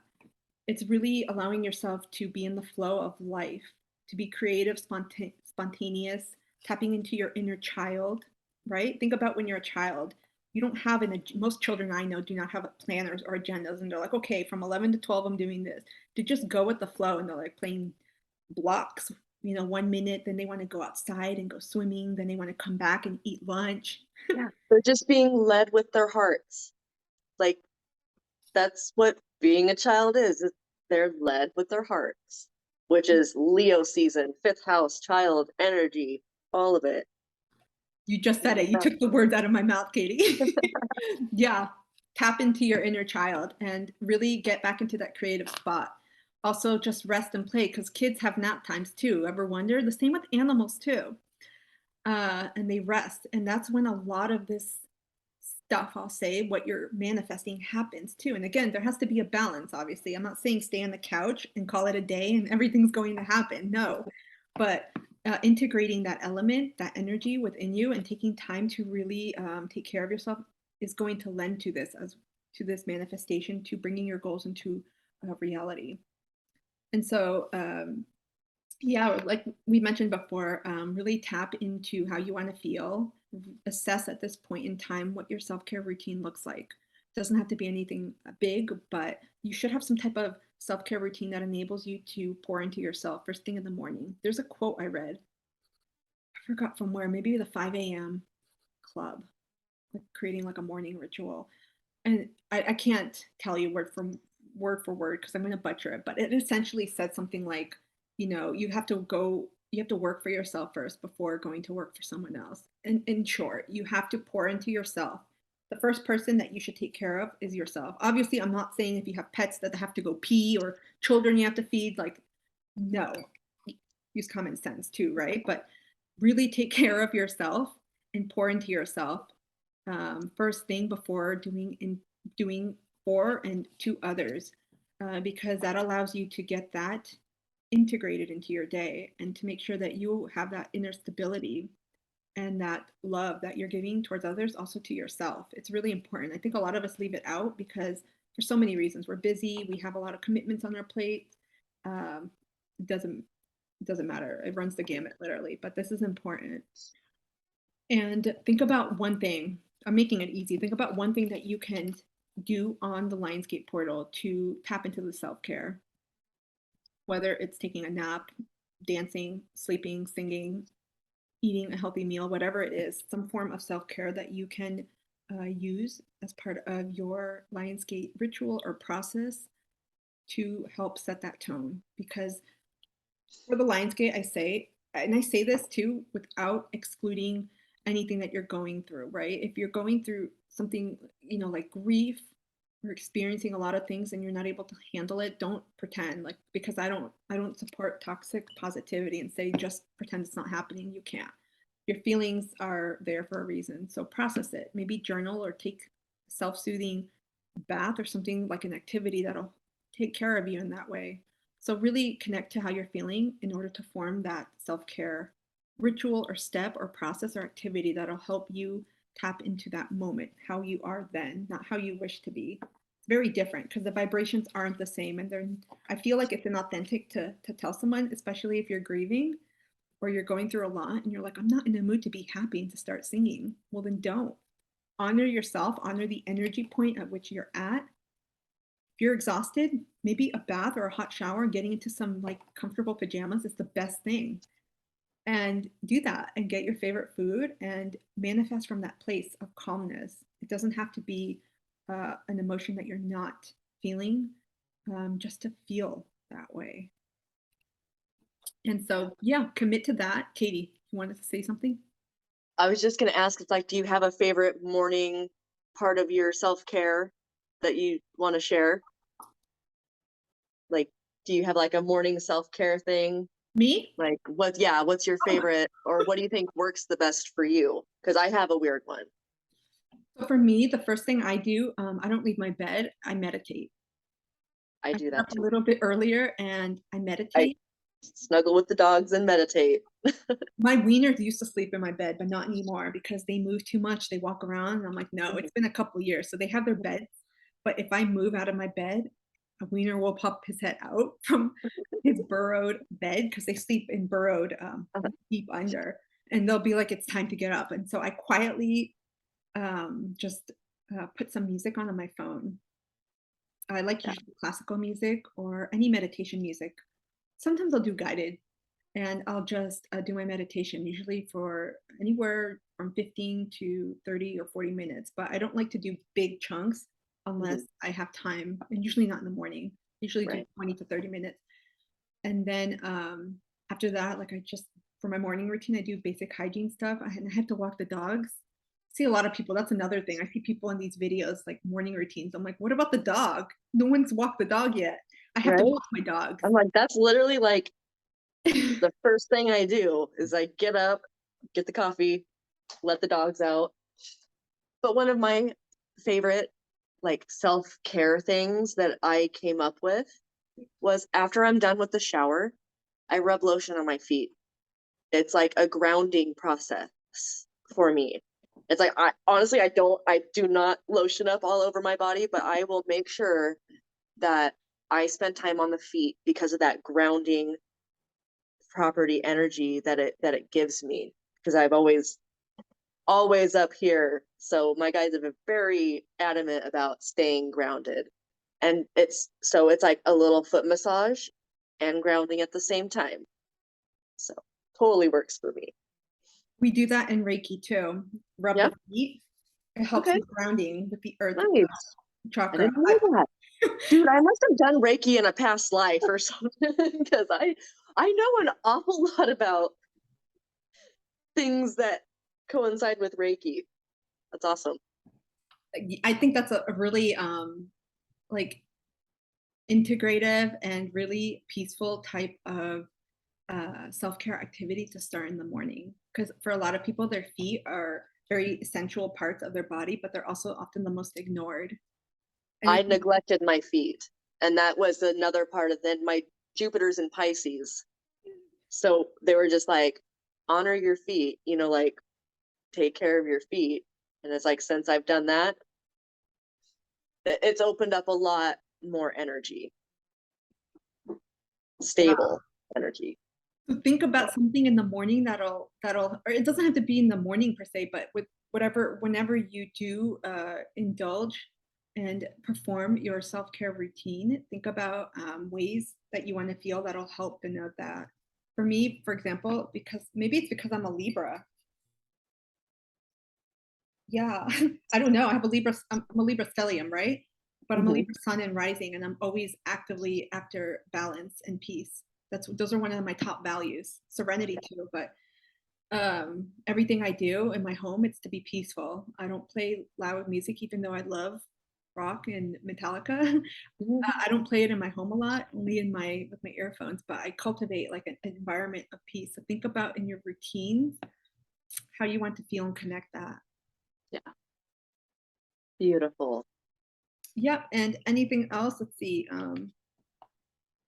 No, any practical steps? I included a few things about preparing for this portal too. We mentioned a lot of them too, like meditating and obviously with the sunlight, because that'll help infuse and integrate some of these light codes and activations that are occurring. Also too, because of the sun, it's metaphorically, it's about strength. It's power, right? It rules and looks over, I should say, the solar plexus when we think of the sun, yellow, kind of like what Katie's wearing. And so it's really about stepping into your power. And I know it's hot as hell, depending on where you are on this planet. But being in the sun, it really activates that. Sometimes I'll just do a few breaths, not a full-on meditation. But that's another way to utilize this portal's energy and the sun that we have, because it's in the constellation of Leo at this time. Also focusing on your solar plexus. If any of you do Reiki, self-Reiki or engage in Reiki practices or any type of other healing, pranic healing, breath work, breathing into that energy center, it's amazing for activating this, because, right, we have Sirius is really, it rules over like creation, stability, prosperity, and wealth. The sun is about identity, life force. And then we have Leo, it's the child, but it's love. It's about creative passion, right? And the heart. And so connecting all of those allows you to tap into that energy and use it, obviously while it's available in its most potent form during that day. I'm thinking of any other practices, any other things that people can do. It doesn't have to be anything fancy. It doesn't have to be anything lengthy. Usually grounding yourself in some way, meditation, nature, rubbing your feet, engaging in energy practice, or simply breath work and staying quiet and just breathing is one way to help before you start the manifestation process, because your energy too affects, your energy and vibration affects what it is that you manifest. So if you're manifesting from a place of anxiety and fear, you're going to be calling in things like that. And something that I didn't note here, but you could call it in. You could literally stand in the sun and speak to fruition, to the universe, your goals, and exclaim that, because with that Leo energy, and especially tapping into the solar plexus, it's about saying, I trust myself. I am stepping into my power. I am confident. I make these decisions for myself. I know what it is that I want and where I'm going. And you can declare that. And it's actually really powerful, really empowering to really assert that. And then you just let it go. Let it go. And you're like, thank you. And don't forget to wrap it up with gratitude. Thank you. And then really just enjoy the day. Try to maintain whatever vibration you're in, I'll say. It doesn't have to be like the highest vibration of love and everything, whatever vibration you're in, honor that, but really try to cultivate that feeling that you do want to feel. Yep. Anything else? I think we covered a lot.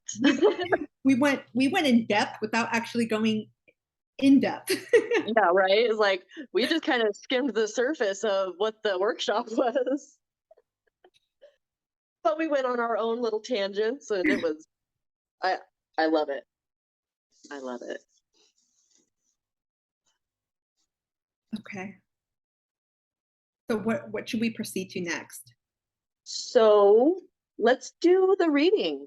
You want to do? We'll proceed to a collective reading for this Lionsgate portal. Yeah. So I'm going to be pulling an oracle card. We have 7 questions. I'll be pulling an oracle card from my Galactic Heritage deck, or the Galactic Heritage deck.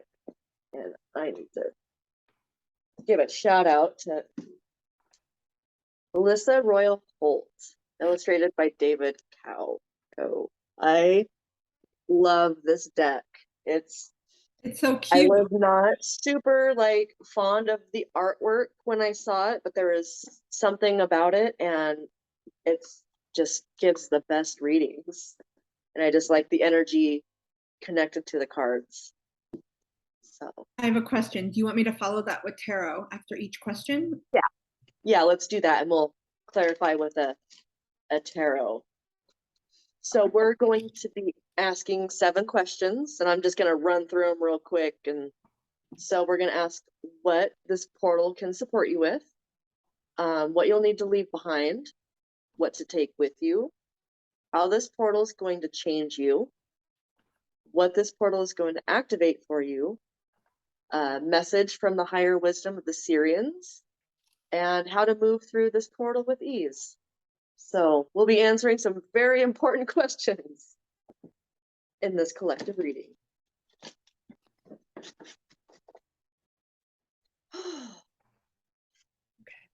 All right.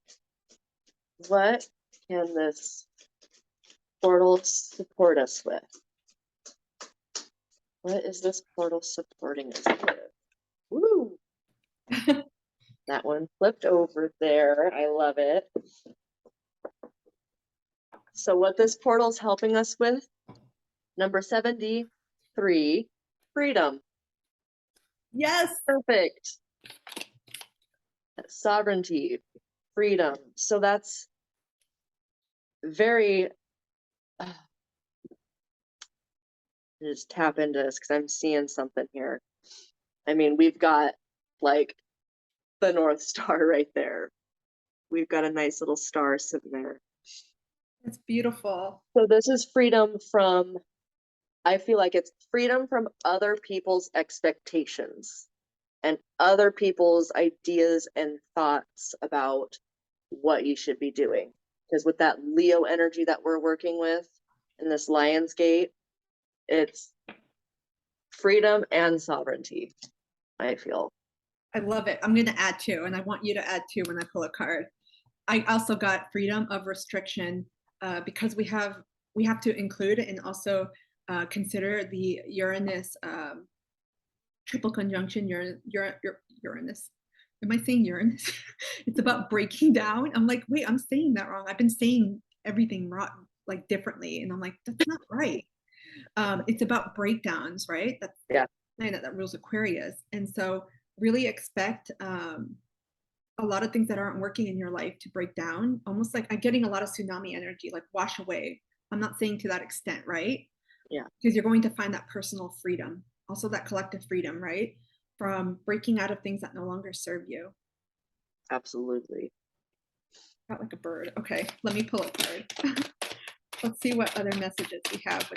What can this portal support you with?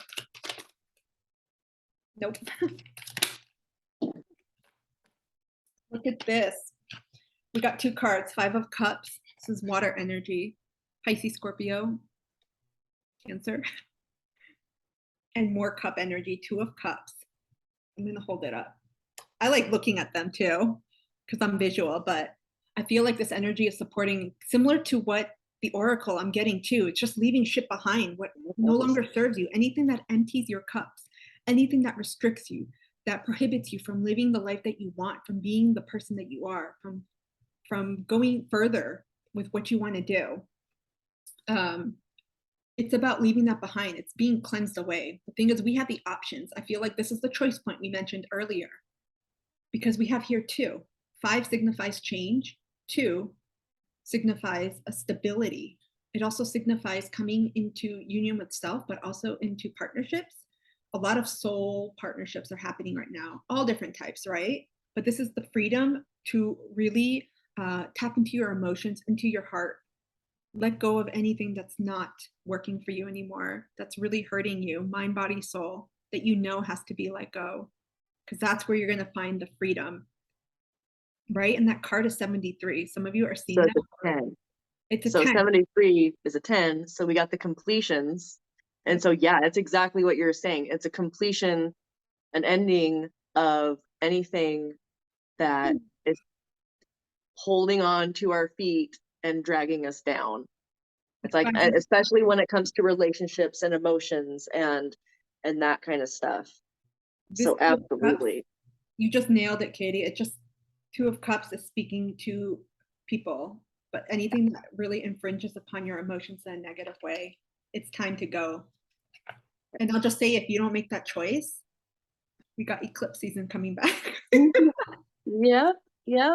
And I mean, I know we already went through the North Node Uranus Mars conjunction, but that's not a one-stop hit thing. That's gonna keep coming back around as it's aspected differently.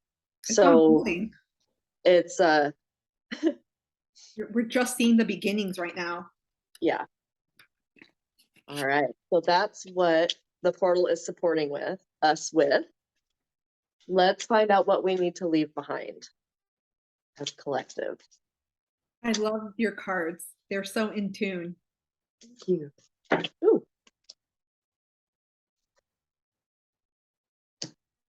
Got 2 that fell. I'm just taking the first one that fell out here. Okay. All right. So what to leave behind? We've got number 93. What was a 3? Sirius card. Assistance without interference. Sirius future. So like we were talking about, the Sirians seeded us, they're kind of like mother, father archetypes to us, caretakers. But we have free will here on Earth. That's kind of what makes Earth school so different, is that we have free will. And for them to come in and solve our problems would not be in our best interest. If they just came in to save the day, like a lot of us like to do, especially empaths and people that feel energy, want to rush in and help others right away. It's taking away from other people's karma, from the lessons that they need to learn for their own soul growth. So it's like the Sirians know that. And so it's like, what to leave behind is trying to fix other people's karma, trying to heal other people's karma or take it away. Nobody can do that except for ourselves. So assistance without interference. It's finding that boundary of where you're helping or enabling. It's like, we don't want to enable people. So that's what I'm getting with this card. So that's what to leave behind, is quit trying to fix other people's problems. Oh my gosh, that's so powerful, Katie. Because it really is, again, focusing on it's relationships. A lot of this has to do with people. Yeah. With looking at yourself. And let me shuffle while I'm doing this. It's about really looking at yourself too, and seeing where it is that you're contributing potentially to this, and really examining the relationships around you and asking, why are things happening the way they are? Maybe you have one-sided relationships, or you feel a certain way, or you feel taken advantage, whatever it is, because a lot of it has to do with boundaries and allowing others to learn what they need to. And it's us that can change that. We have that personal freedom, that personal choice. And what to leave behind, please. You know what I get from that? It looks like a heart. It almost looks like, I don't know, I'm getting like an anatomical heart. Yes. Yeah. Does. Ooh. Oh gosh. Okay, we got a few, but I'm just going to take the first card. And the very first thing we got was the devil. We got Capricorn energy, 56. And again, that speaks to stability, bringing things back into balance. This doesn't just speak to people, right? This is being aware of anything that is causing an imbalance in your life right now that may be affecting you, whether it's something you have, like a self-limiting belief, a thought, a pattern, a habit, something that you're repeatedly doing that is not taking you to where you want to go in this next phase of your life. I'm also getting energies. Be aware of energies around you that you are allowing into your own bubble, into your energetic sphere that should not be there anymore. Some of you are vibrating higher and there's still energies there around you. For some reason, they're there. So this is an opportunity to take a look at why they're there. Why are you allowing some people to remain in your life? And to clear that. This is clearing away anything that doesn't serve you. Beliefs, people, patterns. It could be bad habits. This could speak to addictions, but a lot of this has to do with being aware. Because if you really take a look at your life and look at things that aren't working, this is what it's speaking to right now. And it's only we can make this decision. That's the thing. We can't fix other people. Amen. Yeah. This is about what to leave behind. Yeah. I get fears and codependence. I was going to say codependency too. That's especially with that assistance without interference, because that's kind of a codependent tendency where you want to save the other person, you know, and it comes back to bite everybody in the ass. You're absolutely right, Katie. I want to say too, also, just because you're in a soul tie relationship, I'm going to leave it at that. We'll say soulmate, whatever you define it as, doesn't mean that you tolerate whatever shit's happening. Yeah. Everyone has their own soul journey to learn. We can't do it for other people.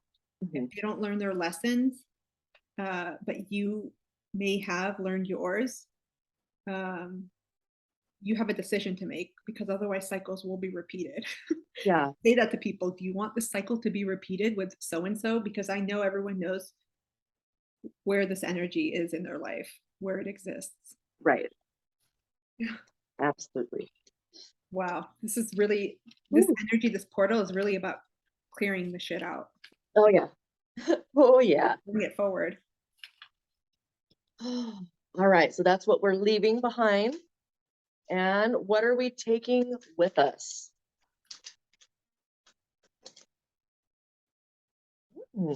Interesting.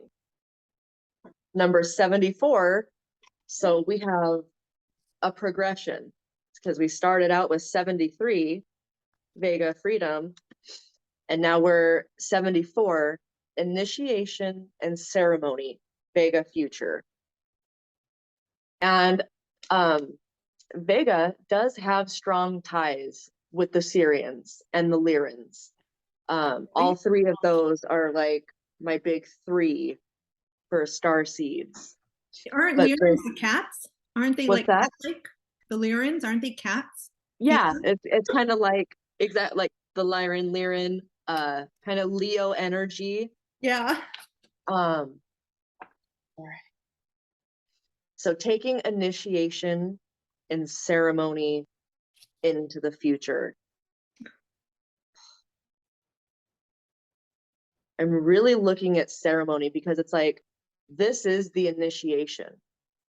Like, especially the things that have to be left behind, the not interfering with other people's karma, you know, addressing our own codependent tendencies.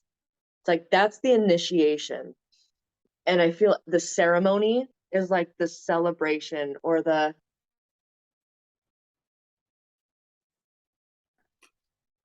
a word and it's right here. Sacred. It's the sacredness.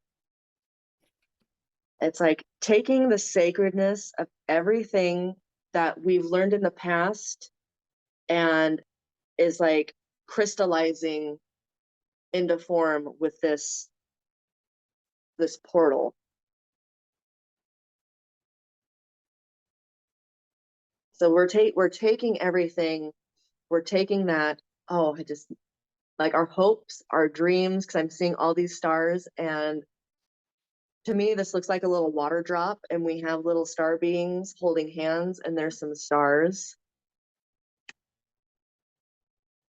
Wow.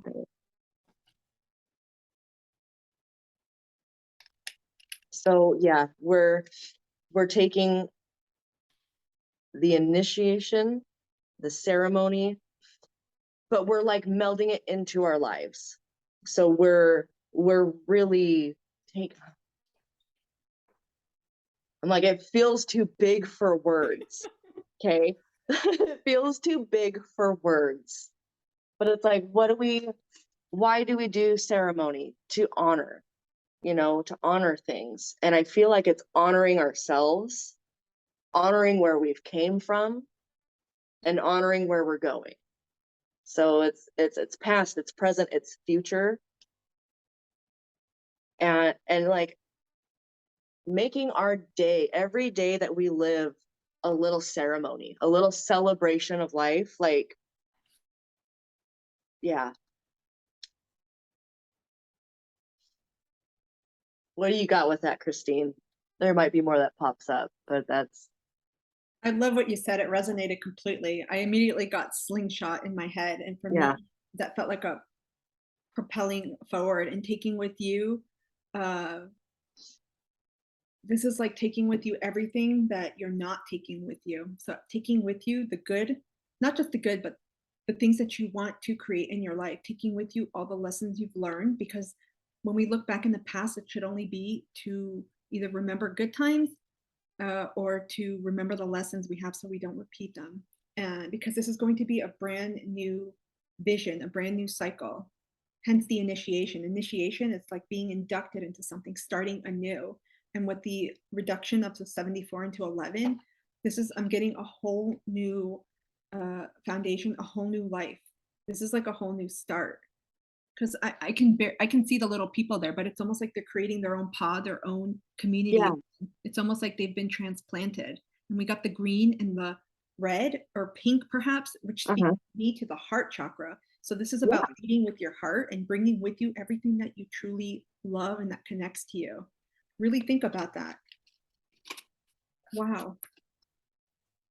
That's a really powerful card because it signifies to me, it's almost like a fresh, new, energetic slate. Yeah. We have that chance to refashion it and to rebuild it from what we want, right? And generating from our heart. Yeah. And I'm getting, it's like the initiation could feel rough, like the things that we need to leave behind to be able to be initiated and celebrate. But I feel like it's not going to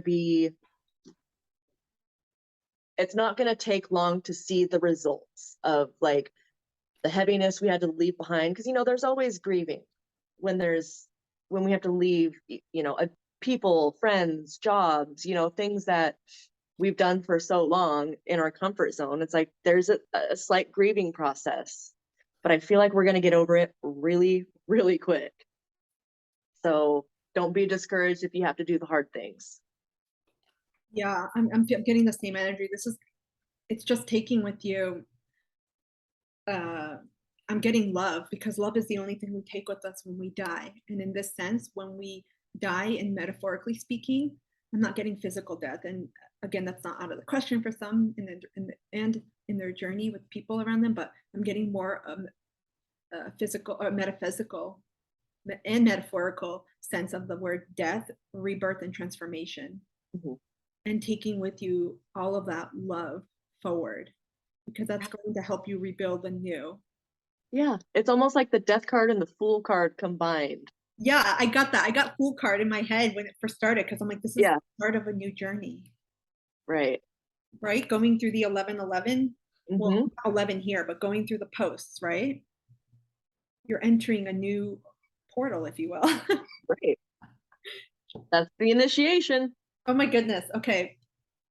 I pulled a tarot and we got Page of Pentacles. And this speaks to Earth, Virgo, Capricorn, Taurus. And again, this is speaking to take with you all of your dreams, your manifestations, your personal abundance from the heart. It doesn't have to relate to money, even though this obviously speaks to Pentacles. So this could speak to financial matters and things like that. But I feel like this is more about our stability, right? Bringing with us things that are going to help stabilize our inner and outer realities, that are going to give us abundance. Again, I keep getting from the heart. And abundance is going to mean something different to everyone. It's not just about money. This is about what enriches our life. Something like what Katie said earlier, almost like a Taurus energy I'm getting, something that enriches our lives, that really, I'm getting so much love energy. What the hell? It's the Leo energy. She's holding that coin by the heart too, so that's big heart energy. It's almost like take things that really matter to you, that matter to your heart. And this is going to represent something different for everyone, but it could be beliefs that are important to you, people,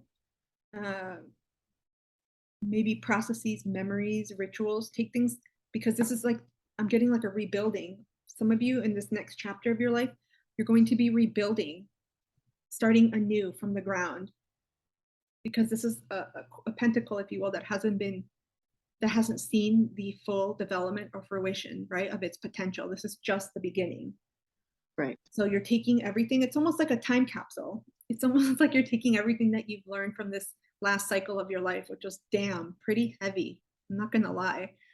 And you're taking that and using that to start anew, to start this new journey. Hence the 11. These are new beginnings, new cycles. There's going to be growth. You see all the greenery here? There's a lot of green in both cards. This speaks to manifestation and to the potentials and to keep dreaming and keep going forward. And it also speaks to stability too. Yeah, she's doing the tree pose. Yeah. Right? That's the tree pose. And then there's the roots going down, and it's like what to take with you.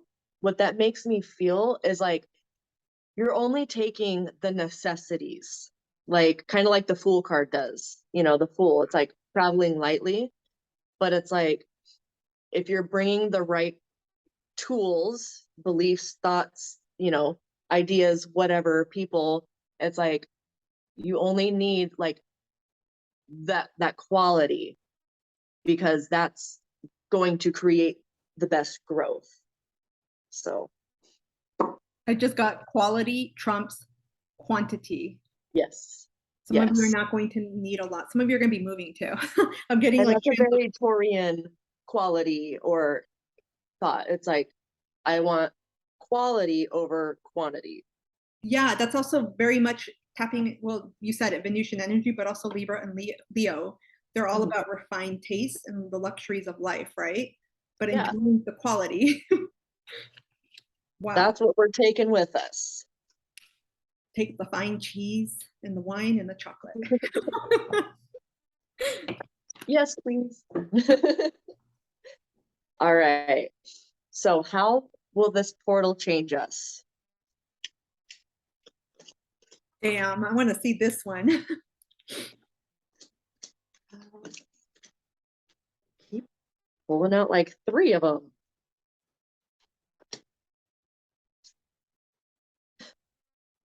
Well, I had change right in the middle. I was going to take the first one, which absolutely makes sense to me, homesickness. Number 22, Vega, past. This is like a very grounding energy, because there's a lot of people that feel like they don't belong here on Earth. I've struggled with that. If you have, if you're a star seed, it intensifies because your home is in another fucking galaxy. You know what I mean? That's you've been other places and like that's your home base. So it's like a lot of us have felt this homesickness, this not like we don't belong here on Earth or we can't relate to people, but that's what's changing within us is we're realizing it's like, okay, I can take this little bit, that's worth taking into this new cycle, and I'm going to grow it, and I'm going to create my own home within ourselves, that rootedness, so that we can take the information, the downloads from the stars, from all the angles, and we can manifest it. Not even manifest. We can bring it down, crystallize it within our own DNA, and embody it and show it to the world. Like letting our freak flags fly. We're gonna have a whole nother like community of friends, of people where it's gonna feel like home. So that's the first one. Oh, and that's nice. And homesick 22, so that equals a 4. That's the number of stability. So that's awesome. Home. So we're gonna bring that stability in. It's like we're gonna feel stable within ourselves. So number 3, change. Which is why I picked all of them, because change was right in between both of them. So this is Andromeda parallel. So yeah, honestly, it's just saying the change of the process of feeling homesick to feeling at home within ourselves and around other people. So then we got number 10, energy transmission, Arcturus parallel. So it's these energy transmissions from, it could be from person to person. It can be from, galaxies, star systems down. It's like these energy transmissions that play along this Lion's Gate portal are really changing us internally with our stability and feeling at one with the world and at one with our job here to do with the energy transmission. It's like, I think we're going to have a better understanding of our purpose here on Earth in this lifetime. That's the gist. That's really beautiful and peaceful. Yeah, and just really working with others. I think the change is just going from that, solitary one, I'm me, I'm so weird, I don't fit in, to meeting one, yourself at the deepest soul level and introducing us to our tribes and just to the deepest parts of ourselves. So I'll hold those up. I'll just say what I got quickly. Oh my gosh. Yeah. Like I got very similar messages, Katie. That was just amazing. I'm immediately getting like, this portal is going to change us because we are going to reconnect finally to our families. It doesn't have to be blood. These are our soul group members. With the 22, with the homesickness, right? Like Katie said, it's 4. That's the 4th house, which is home, Cancer, right? And it's really about finding the home within ourselves, like she said, but also we're going to find home in others. So a lot of you that have had a lot of people leaving your lives right now, you're going to, very soon, you're going to come across people in your path, work, play creative projects, right? In your downtime, love, friendships, whatever it is. You're going to come across soul group members. You're going to connect with them. It's going to be like your new home base. And I think this is a change because I also get sadness too. And it's about leaving. Whenever we shift and we change, there is a sadness there because we're saying goodbye, right? Whenever we start something new, and there's change, we're saying goodbye to something, and that means saying goodbye to people. And so there's that knowingness of this is how much we've grown. This is how much we've developed in our soul journeys, but this is also where we're going, because I also get Gemini energy with the energy transmission card number 10. And it's also coming into union with yourself, but also with others. And I don't mean it in a romantic sense. You know, some people talk about it in other types of soul relationships, but this is about coming into energetic connection with your true soul people. I like what Katie said about flying. What is it? The freak flag? Yeah, let your freak flag fly. It's really being authentic, being who you are.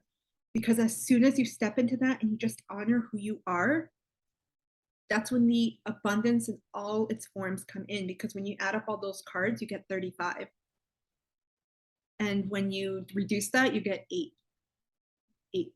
Yep. August 8th, Lionsgate portal, abundance, infinity, love, right? I also get hummingbirds too. So holy shit.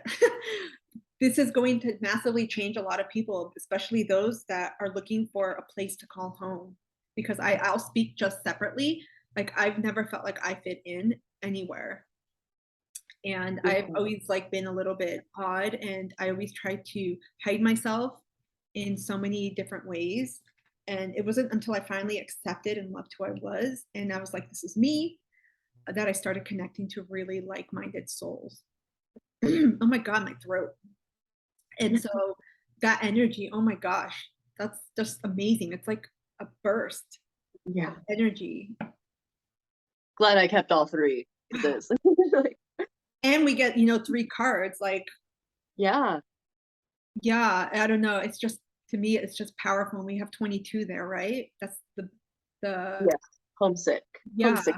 Which is what this portal year adds up to. So there's a lot of synchronicities here. Yeah. Okay, we're gonna pull. Thank you for holding them up. We're gonna pull a tarot and see what comes up. This portal will change you. Holy smokes! I'm excited. I know these cards, and it's so funny because it's like sometimes I don't get a lot off of like the pictures. It's like the whole thing. It's like the whole card just emanates an energy. It's weird, but I love it. It's interesting because whenever we have to leave friendships behind, because I've had to release and people have like left, a lot of times we focus on what could have been, Yeah. And that's where I get some sadness. I'm picking up sadness here. But I feel like knowing that you had friends or family or people around you that didn't get you, didn't accept you, didn't appreciate you or value you, that's reason enough to know that you're going to be headed into the direction where this portal is going to change that for you. You're going to energetically change because that's a shift in your own value system, right? When you learn to honor and to love yourself, and more importantly, value yourself, and you're like, I'm not dealing with this anymore. That's when the universe is like, damn it, well, we're going to bring in all your soul tribes and all the people that are totally resonating with you. And that's the beauty of it. I just feel like it's really joyful. It's like exciting, like little kid energy. Yeah. And I feel like it's like the friends, like the tribe comes once we tap into that part of ourselves where we're like, no, like this is home. Because when you find the home within your heart and your soul, that's when all the right people start coming around. It's also to the choice. With the 10 energy transmission card, it has the 2 figures. There's a duality there too. And also we have 2-2, which signals not just stability, but partnership and harmony. That also speaks to making the choice. 2s are also about choices, especially in the tarot. You got to make a choice too, to leave behind what's not serving you. So really tap into what we talked about earlier, what to leave behind, and making choices, because that's how this portal, it's going to initiate that change. Yeah.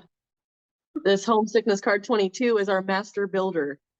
I know. I saw that. I'm like, oh my gosh, I couldn't believe it. So definitely, if you don't have your intention set for this Lionsgate portal, that'd be a very good intention to set, is to feel at home within yourself, to build and cultivate from within you so that you can see it outside of you, from within, as without, above, below. Yeah, so it is. I love what you just said. I'll pull. Is it okay to continue to the tarot? Yeah. Okay. We got 3 cards too. Ironically, we got 9 of Cups. Oh, yes. Water energy, Cancer, Pisces, Scorpio. We got 8 of Wands, fire, Aries, Leo, Sag. Let me see if I can hold these suckers together. And then we got 3 of Pentacles, Earth energy, Virgo, Capricorn, Taurus.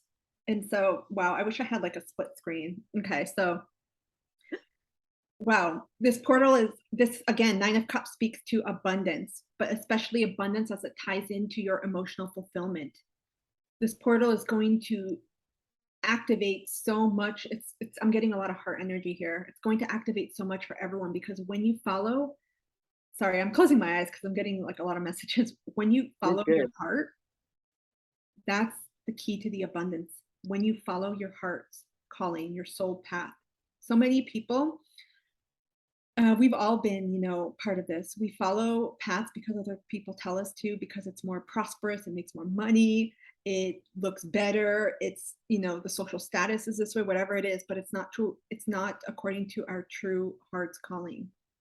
And that's why some people are like, I make a lot of money, but I'm not happy. Or I don't make a lot of money and I'm still not happy.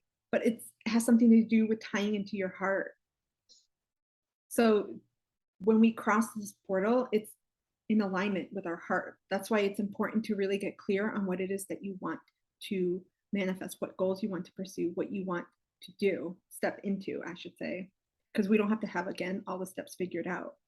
With the 8 of Wands, this speaks to, like, again, this is very fiery energy, but this speaks to passion, to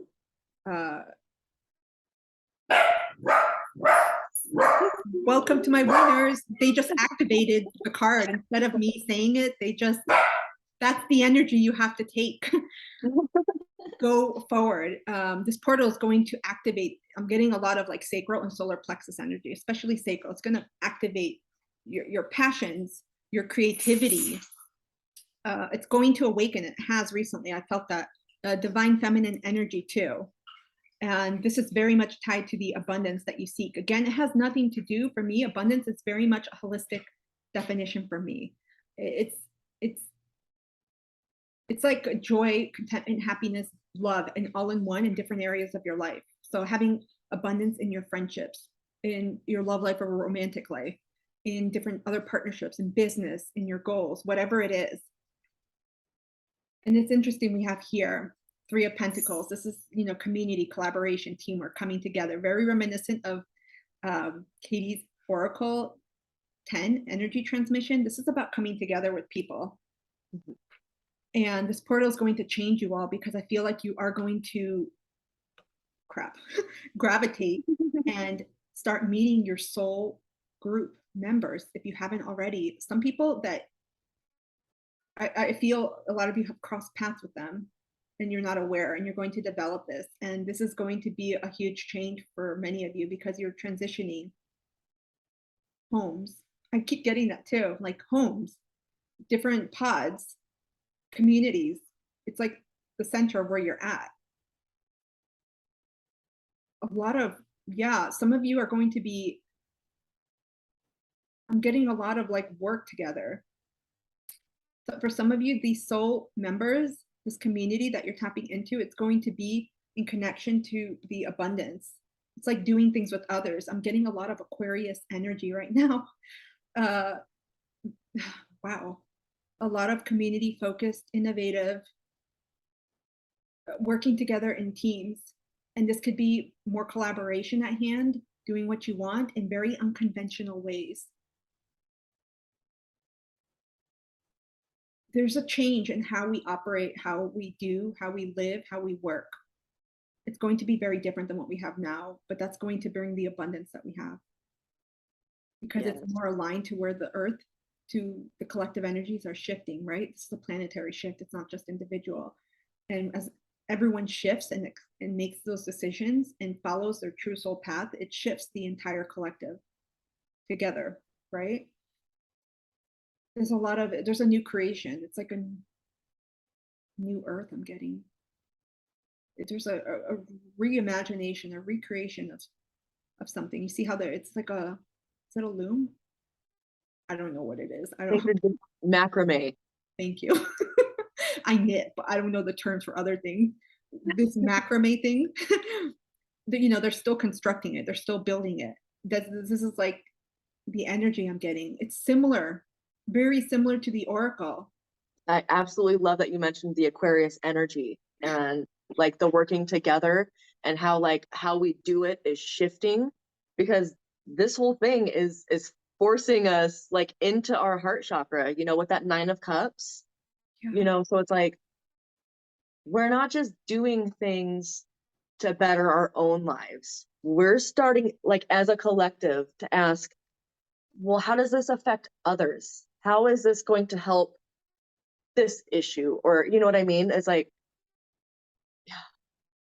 there's a lot to do with the self, but it's the healing of the self that brings out this heart-based collaboration with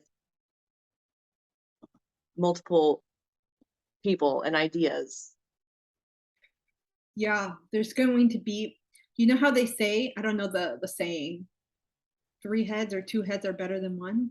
2 heads are better than one. Okay. I'm getting that with the 8 of Wands. You're going to come into contact with people. Some of you are calling in the intention of connecting with people in different capacities, whether as mentors, coaches, or business partners, or friends, co-creators.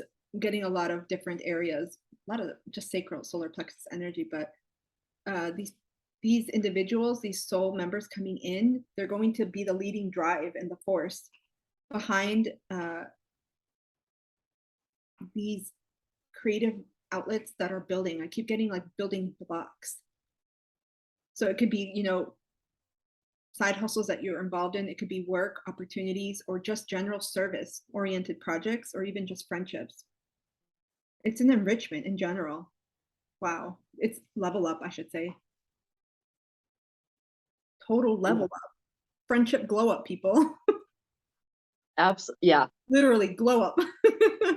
Yeah, it's like it's gonna be a big change, but it's like once you tap in, activate that heart chakra, it brings in really quickly with that 8 of Wands. It's like people to collaborate, these energy transmissions that just, I mean, it like just honestly, the universe just putting you at the right place, the right time, even if it's just to see a video that sparks something within you from somebody else, and you're just like, epiphany. Like those are the things that are coming. I love it. Me too.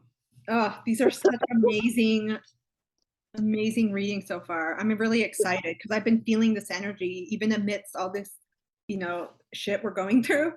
I know. Like I was telling you the other day, I was feeling a weird calm energy. Like You even said it, calm before the storm, right? yeah, yeah.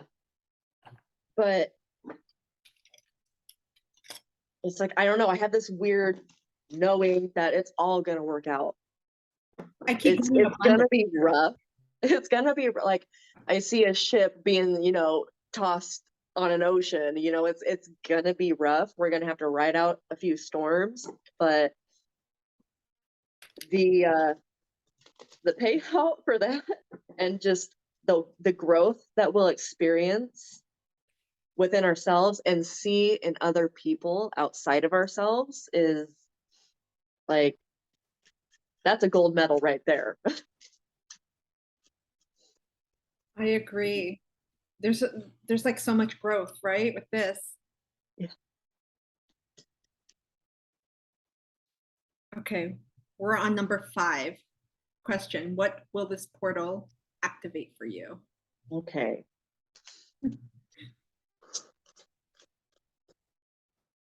What will this portal activate for the collective? They're slippery. That's 4 cards. Let me. Too many. Soft shuffles, Katie. Soft shuffles. If they're meant to come out, I know. Don't you're like one question or one card, and it's like 4 or 5 come out and you're like, what? I'm like, yeah, here, take 5.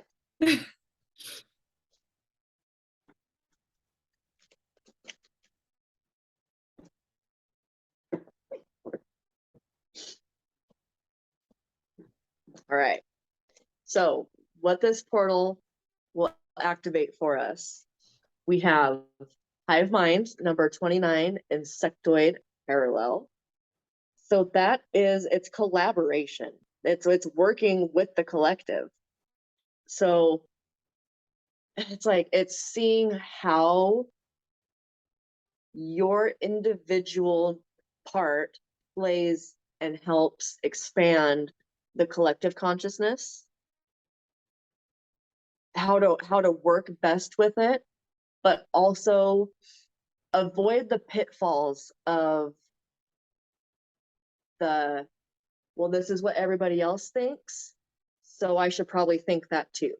It's kind of, I feel, a double-edged sword. I'm actually getting Ace of Sword just kind of popped into my head. It's like, it's an authenticity within, authenticity and truth about the collective or within the collective. So it's like, it's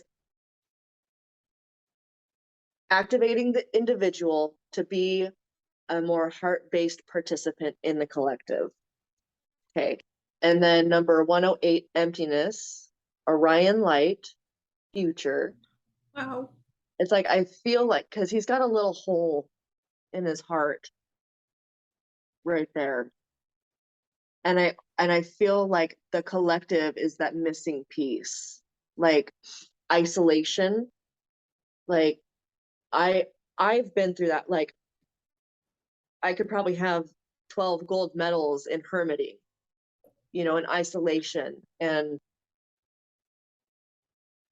it's coming out of that and letting our freak flags fly together and like seeing all the different, the beauty in the differences.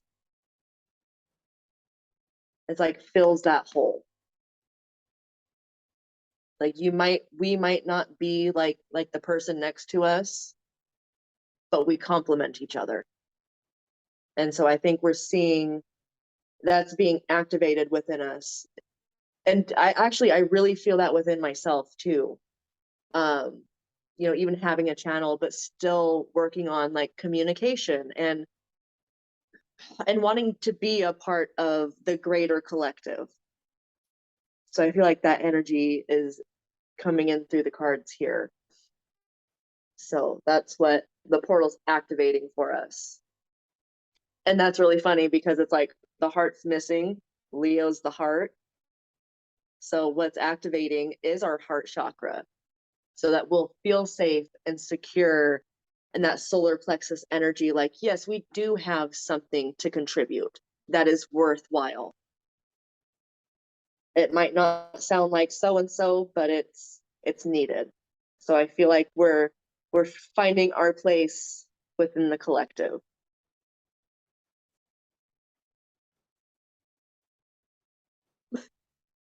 I'm just like dumbfounded. I'm like, yes. I wanted to say yes. I got such a similar energy from you, and it's interesting because again, we have another 11 with the hive mind, and I also got community. I got bees right away, and bees are all about working together. Community being very industrious, laborious, working together as a team. Mm-hmm. And I got the oh my god, the hanged man, the hanged one. Whichever, it depends on the deck, but yeah. Immediately got to, it's important to keep perspective in mind because not everyone is going to, you still have to practice this term, and not everyone is going to be attuned to your energy, but there's something more beyond the individual level when we're tapping into the collective with the hive mind. It's about thinking about the greater good, even yes. If you may not like or resonate with a person, right? It doesn't mean making yourself a doormat and saying, okay, this is from a common cause. It's just being conscious of that and knowing that there are different ways to get to the destination. So be mindful of people that may not resonate with you, that may be different or may not be up your alley, right? But you all may have very similar destinations in mind. I like that little the little figure in 108. It's interesting because 108, when it reduces, it says 9, which is an ending. So just like Katie said, there's an ending to this emptiness. And I immediately felt heart murmur. When my son was born, he had a VSD heart murmur, which is a hole in your heart, essentially.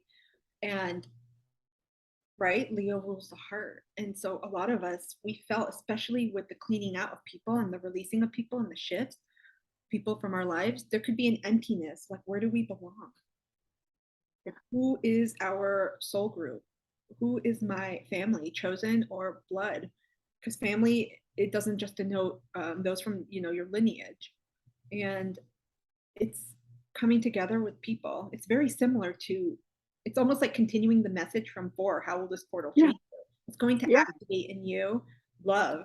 And that in itself, your heart, I should say, and that in itself, it's going to amplify and call in those people. And it's going to fill that hole in your heart. Absolutely. Literally, like energetically, spiritually, metaphorically, because when you're with the right people, this is a good exercise to do. Whenever you have some type of communication with a social group, whether it's a group or a person, ask yourself, how do you feel after that interaction? It's can either be positive or negative. Either you feel drained as hell, or you're like, you know, I feel uplifted, I feel supported, I feel loved, I feel seen.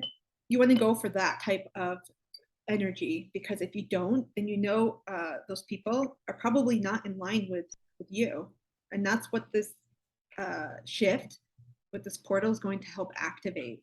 I'm so excited because I've been feeling this energy too. I'm so excited. I know, it's so nice to be able to put words to what we've been feeling because it's like so much energy. Also, and so many different ones. Go ahead, Katie. Did you have more? No, you go ahead. I wanted to just say too on the last one with the hive card, they're all blue. So this is too with the hive mind about tapping into the third chakra, which is blue. So many of us are afraid of speaking up in relationships, all types. And what are relationships? What's the foundation of relationships? Communication. Also trust too, but that goes right along with communication. It's going to be really important. This portal is going to help activate, right? Your courage, your center of power, the solar plexus.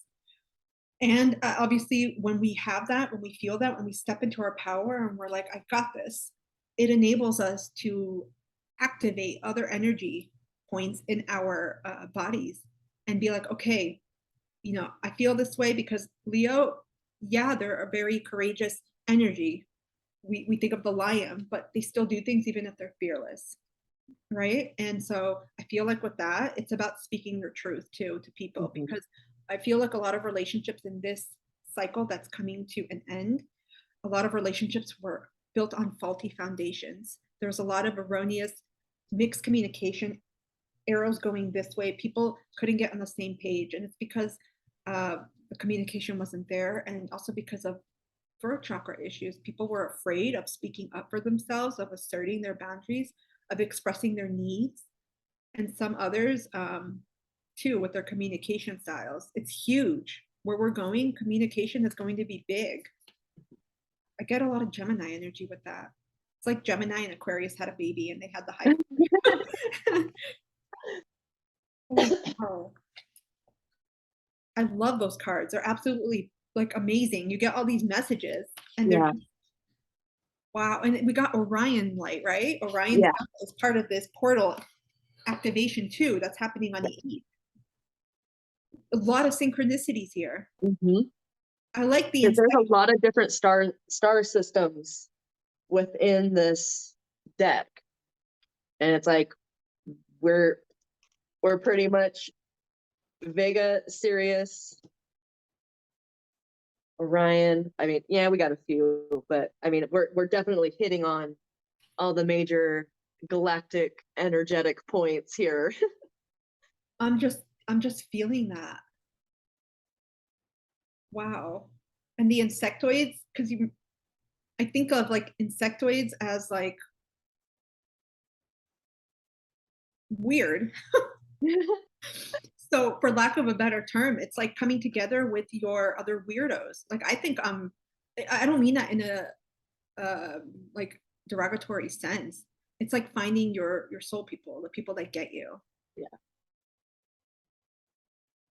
So much focus on heart, community, expansion, and coming together with your people. Oh, I'm sorry. Let me, I'm like staring here, just looking at the cards. Let me see what tarot. You're channeling, girlfriend. You're channeling. Oh my gosh, I got 3 cards. I thought it was 1. Okay, so what this portal will activate in you. Wow. We got the moon. Pisces, but I always say Cancer. Yeah. We got the moon card. We got 6 of Swords, air energy, Gemini, Aquarius, Libra. And we also got Ace of Wands, fire, Aries, Leo, Sag. So in terms of what this thing will activate, I have to see them. Wow, it's bringing up. We're really tapping in. I feel not just the moon energy, but I'm getting like Scorpio energy, even Piscean energy. So 8th, 12th house. A lot of things coming. Say it. Fears from the moon, or just not being able to see. It's like things that you couldn't see, things that are, and it'll depend too where this star is in your natal chart, but this is a fixed star at 16 degrees Cancer, right? That's where the Sirius star is located. But I'm getting fears. I'm getting things from the subconscious, things from the unknown. Because we're going to have Virgo too, right? The moon is going to be in Virgo in the 12th house, isn't it? I'm not sure about the lunations. That's something later on this month. I know it's going into Virgo. Yeah, it would be going. Well, it's going to. That would be the new moon in Virgo. It's going to be different, obviously, for everyone, every house. I said 12 because that's mine. Yeah. But I'm getting a lot of energy of it's bringing up this portal is going to activate things by bringing up things that were hidden from your subconscious, things you weren't aware of, for healing, for release, for awareness too. Because sometimes when things come up, we feel like, oh shit, we have more to heal. Not necessarily. Sometimes you don't have to do anything. You just have to feel it, because the moon, it's all about feeling, right? Yep. It's, it rules Cancer, and Cancer is all about the emotions, feeling, nurturing, self-care. This also speaks to really honing in on yourself, prioritizing yourself, because I'm getting like an enslavement to others. And so I feel like so many people have codependency, have been doing everything else for others, have been getting a lot of energy leaks. There's a need to really, with this portal, it's going to activate your sense of prioritizing yourself. So perhaps a little bit of Aries first house energy here, of really making sure that you take care of yourself first. Because when you do engage with community, with new soul tribe members that come into your life, especially in this new cycle, it's important, it's paramount that you prioritize yourself.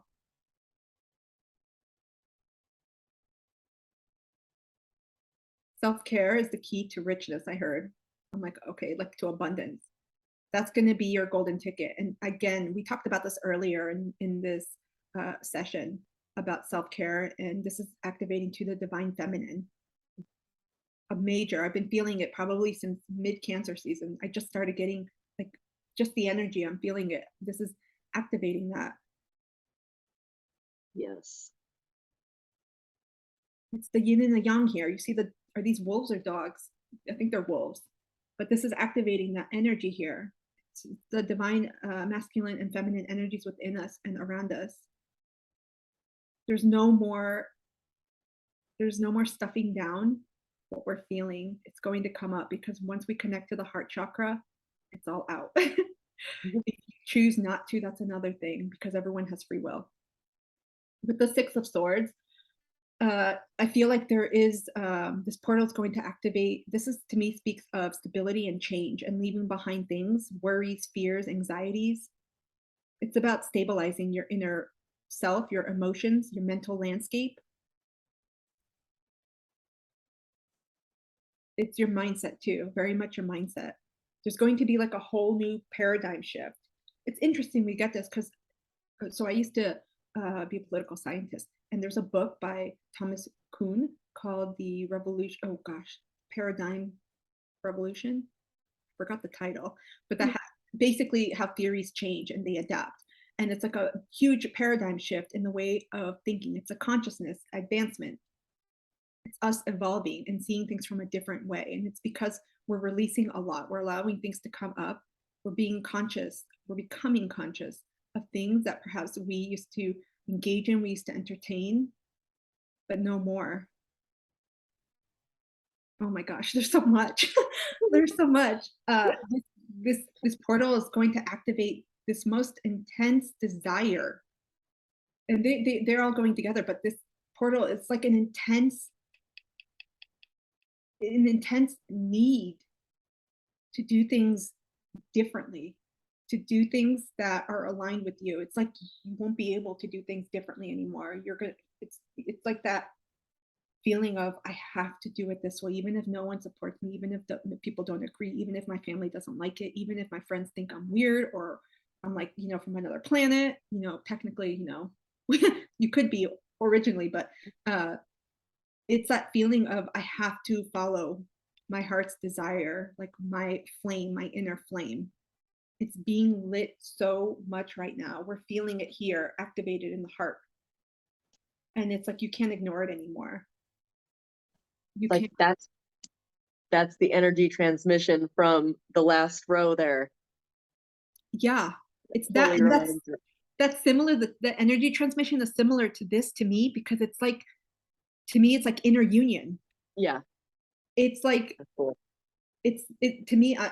Wow, I'm just getting a strong passion and desire. It's total reconstruction of your world view and how you operate because of all the cleaning out and all Yeah, the awareness that has come up to the surface, right? Because the moon changes every 2 to 3 days, so it's one of the planetary bodies that shifts pretty quickly.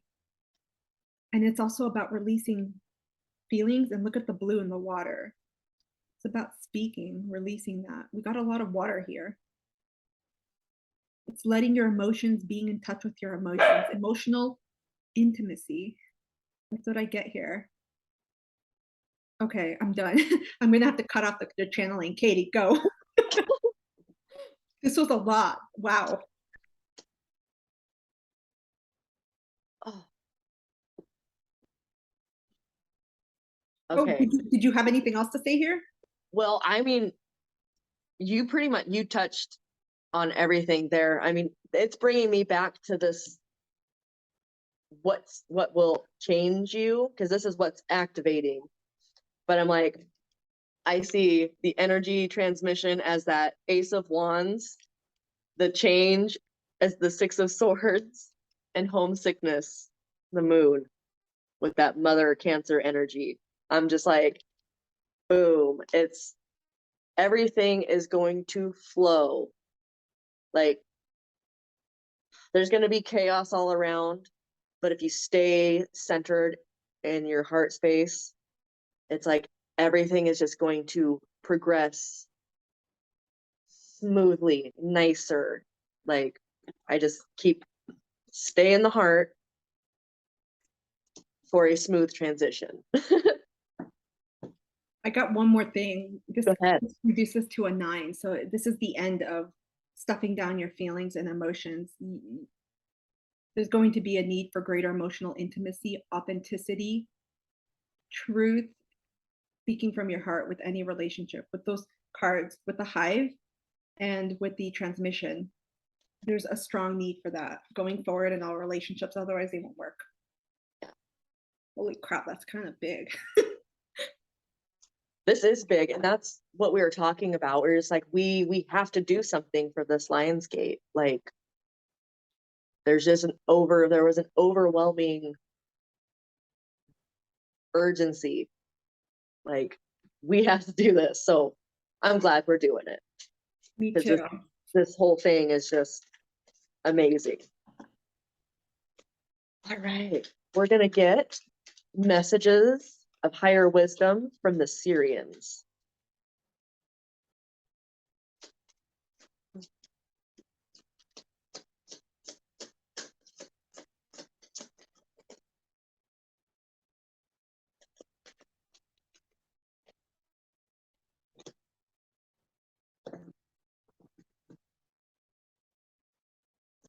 Cool. Yep. So we got 2 cards from the Sirians. The first one is 97, Enlightenment, Zeta Reticuli, future. This enlightenment, I'm getting that Leo sun energy is the driving force.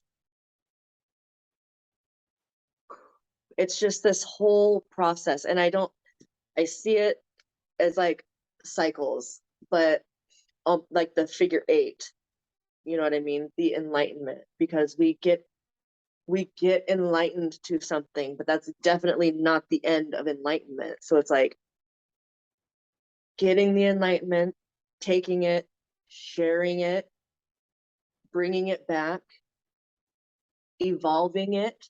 You know what I mean? Because these lessons come back around and all to be revisited and understood at a deeper level. So we got number 95, way showing, Sirius, the future. So way showing, it's like it's leading by example.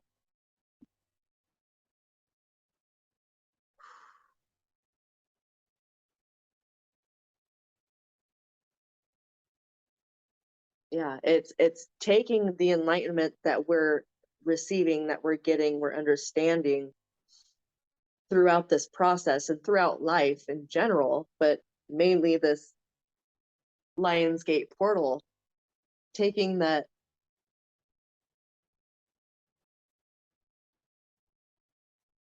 all of this enlightenment about like the freedom and not taking people's karma, you know, feeling at home within ourselves so that we can feel at home in the world. And it's like we're getting those energy transmissions, those downloads, taking time to integrate it so that we can be it. Because I think that's, I've said it before on another video, it's like this Leo season, I mean, yes, about everything that Leo, service, love, leadership, but it's embodiment. It's taking what we've known or what we know, what we've learned, and embodying it and being. So I just got, we're not human doings, we're human beings. So it's like, you don't have to really do anything, they're saying. It's like, it's not about what you do, it's about who you are and what you want to be and what you want to bring into the world, to the collective. So that's what I got. Wow. It's like heavy duty, like get ready. Yeah, it's like, get ready to practice what you preach. And I know that was directly towards me. I mean, I know it's for other people too, but that was directed towards me. Practice what you preach. No, it's for me too. Wow. It yeah, immediately I get with the enlightenment. Um, that's for me, I got like soul growth, soul development. You working on your own path, focusing on you and healing yourself and continuously working. It's also too not there's a balance there, right? Because 7 indicates balance. It's 7th house partnerships. 97 reduces to a 7. It's really taking into account too your soul path in relation to other people, because people are going to come into your lives to help you learn, to help you grow in your development. And enlightenment is such a big word, right? Right. People think, with the ascended masters, enlightened beings, those that have walked the earth and that have just, grown and shown in their journey different ways of essentially learning and growing, because that's what they did here on this planet. And I'm getting a lot of just like by you continuously focusing and taking responsibility for your own growth, for your own soul development, you in essence help others on your path and those that cross your path. Because with the 95, that reduces to a 5. That's 5th house energy, Leo. That's also about change. and way showing. Leo's a natural leader. You, in essence, are acting or will be acting as leaders for others and initiating that change in their own soul path too. And I always see hearts with that. And I saw like a Cinderella pumpkin carriage with the 97 enlightenment card. So for me, I'm getting an essence of like magic, of transformation, because if you think about the Cinderella movie with the pumpkin, you know, the fairy godmother grants her, I think, 3 wishes, some wish, I don't know. She took her the magical wand, and with the pumpkin, she created the carriage. And in the cartoon version, it was glass, I believe. And so it's very reminiscent to me of that. We have the ability in our own right, within our own soul, to use that magic within ourselves to continue upgrading, you can say ascending, continue that growth. And that's going to help others, because when we do our own growth, it affects other people, generally in a positive way, right? With the way showing. And so there's going to be, I'm getting heart activation there. That looks like a heart from where I'm sitting at, even though it's probably not a heart. But it's very much in tune. Like the work we do, it's going to have a ripple effect. And so I feel like the message of higher wisdom coming from the Sirians is be conscious, be aware, because enlightenment is a very high level state of awareness. It doesn't mean you're perfect. It doesn't mean you do everything right. You're still learning. You're still an earthly being here too, right? You still have that soul in your in the earthly physical sense. So in this incarnation, you still are someone that has 3D issues to contend with, as well as spiritual. And so just be aware of your own journey and the impact it'll have on others, because you're naturally, some of you are stepping into leadership positions naturally. And it's also a call for you to step into your power and to step into that, right? Leo, solar plexus, power energy source. Some of you have been dimming your light. Some of you are, with enlightenment, I don't want to say it like some of you have become more enlightened or are more enlightened, but some of you have done so much tremendous soul growth on your journey that you may be dimming your light for others. And so this is a note of caution, I feel, from the Sirians, because the Sirians are all about strength and stability, right? Really, again, tapping into Leo energy, but it's really holding strong, what am I trying to say? Holding strong within your own frame, within your own power, and not giving away that power to people just because they are not at your level, at your frequency. So be very conscious of that and own who you are. Beautiful. I love that. Wow. Oh, let me, I'm like hanging out here just resting. Should I go like that when it's time for tarot? let me pull a few cards and see what we get. Higher message. We got 2 as well. We got 7 of Wands. Fire, Aries, Leo, Sag, 7 of Pentacles. We have 7 reductions. So some of you are seeing that. That's Earth, Capricorn, Virgo, Taurus. Again, look, to me, this is very similar to the Enlightenment card. Very similar to way showing. I'm getting that. Fire energy, right? 5th house. Yeah. And then we got the same colors mimicking that. I can't believe this. Wow. This is about, look at this. Look at the sun here, where it's at in her solar plexus. This is about activating your own power, protecting it too, staying within that frame too. I'm not getting defensive energies, but it's about being very discerning about people around you that may not be in alignment with you, that may not be for your highest good. There are going to be people they're going to test you, that will try to bring you down because your vibration is higher and they want to go where you're going, but they don't want to do the work, but they want to pull you back and they don't want to see you go where you're going. And so this is an important moment for you to really center yourself, look within, look at all that light.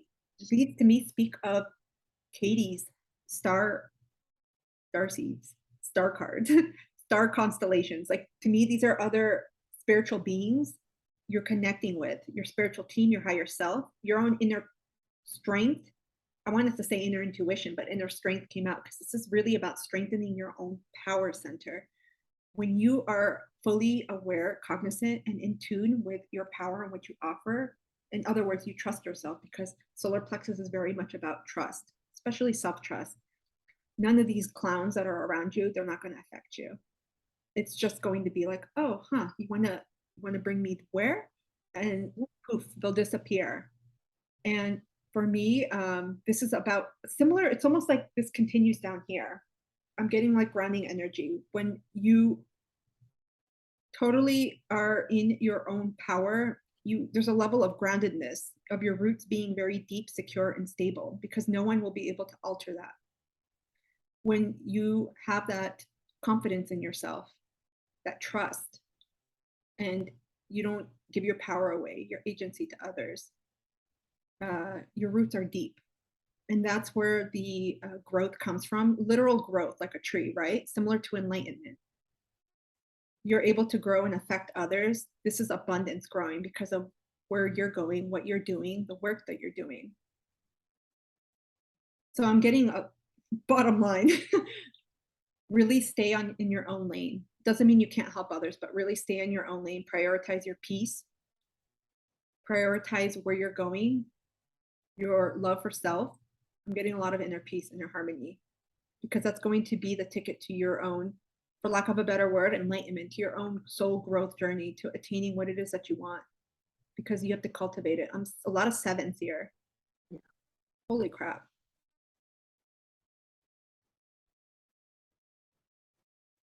Yeah, I'm getting like the growth, like the greenery is the product of the enlightenments. So there's one thing growing there, but it's like we have more things growing, like still to come to fruition. So for each one of those 7 pentacles, those enlightenment things that are growing, we have 7 wands, and it's like each one of them is protected.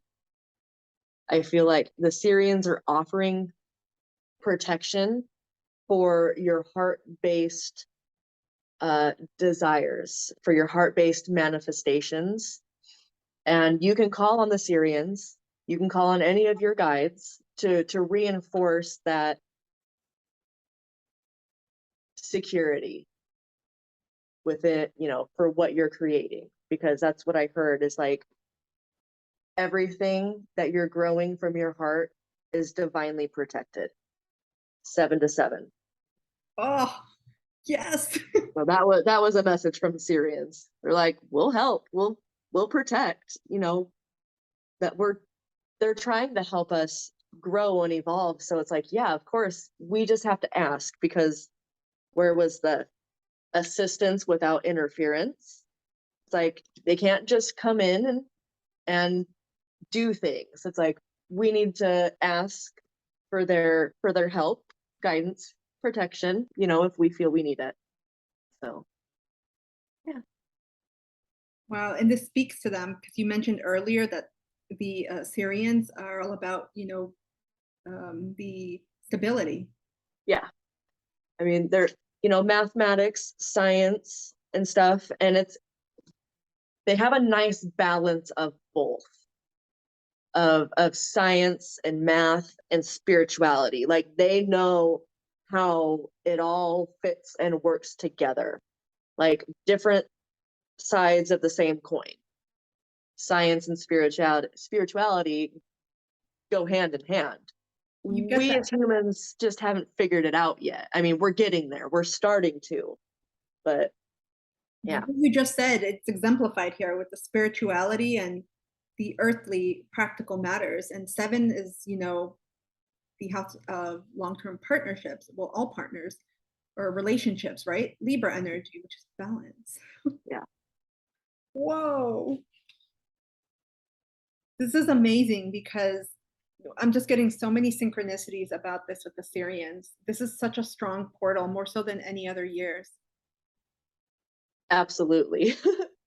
I mean, just when I started diving into the numerology of the 8-8 portal, I was blown away just by all the synchronicities and how it's like the numerology fits so well with like the energy of the Sirians, and like the moon phase, like the moon, yeah, just how everything just fits perfect.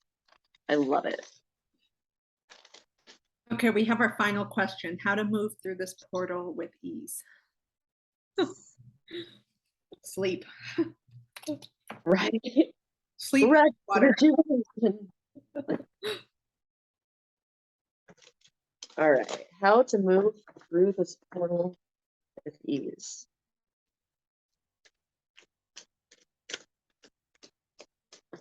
It's going to help us the most.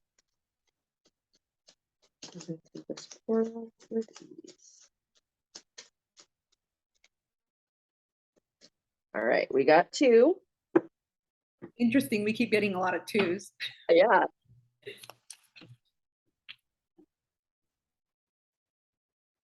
I'm going to take the bottom card too. Okay. How do you want me to explain this?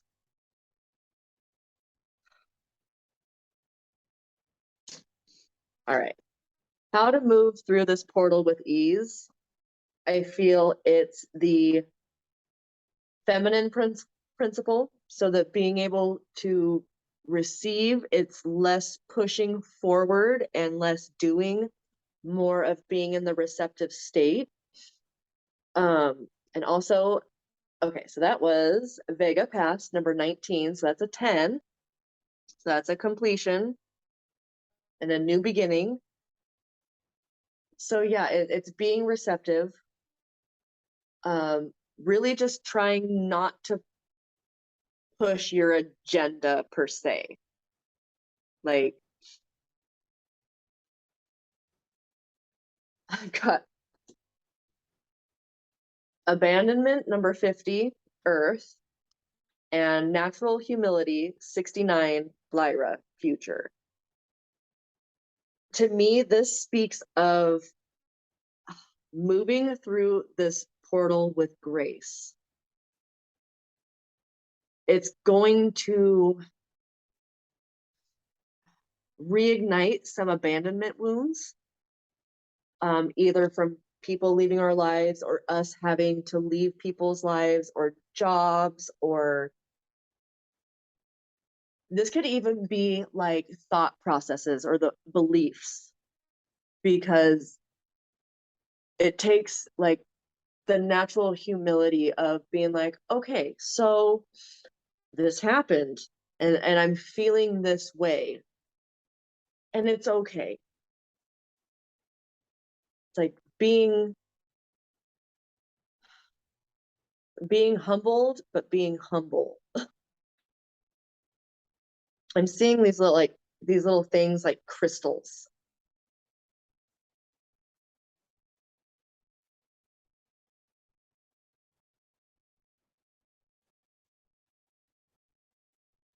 It's moving through the portal, and the hard lessons that we're going to be learning, the hard things that we have to do, but staying, through that. I think this natural humility here it's lightening the heart space. It's like, it's okay that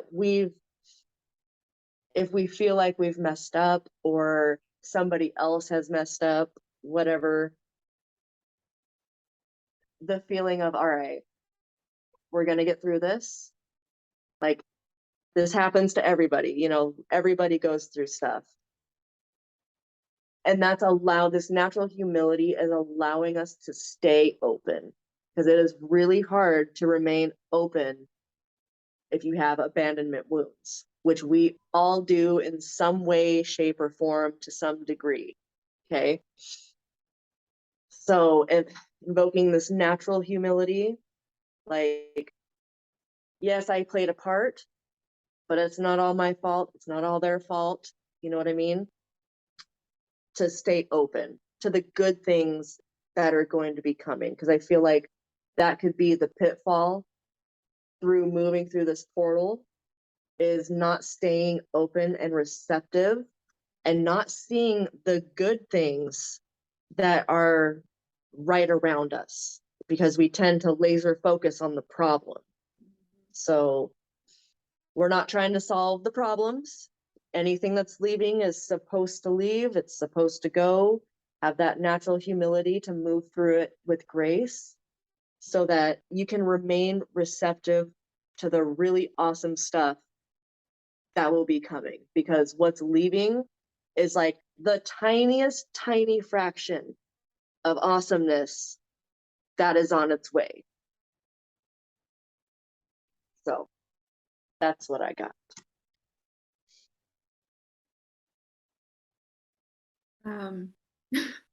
I got something similar about moving through this portal with ease, with especially with the natural humility.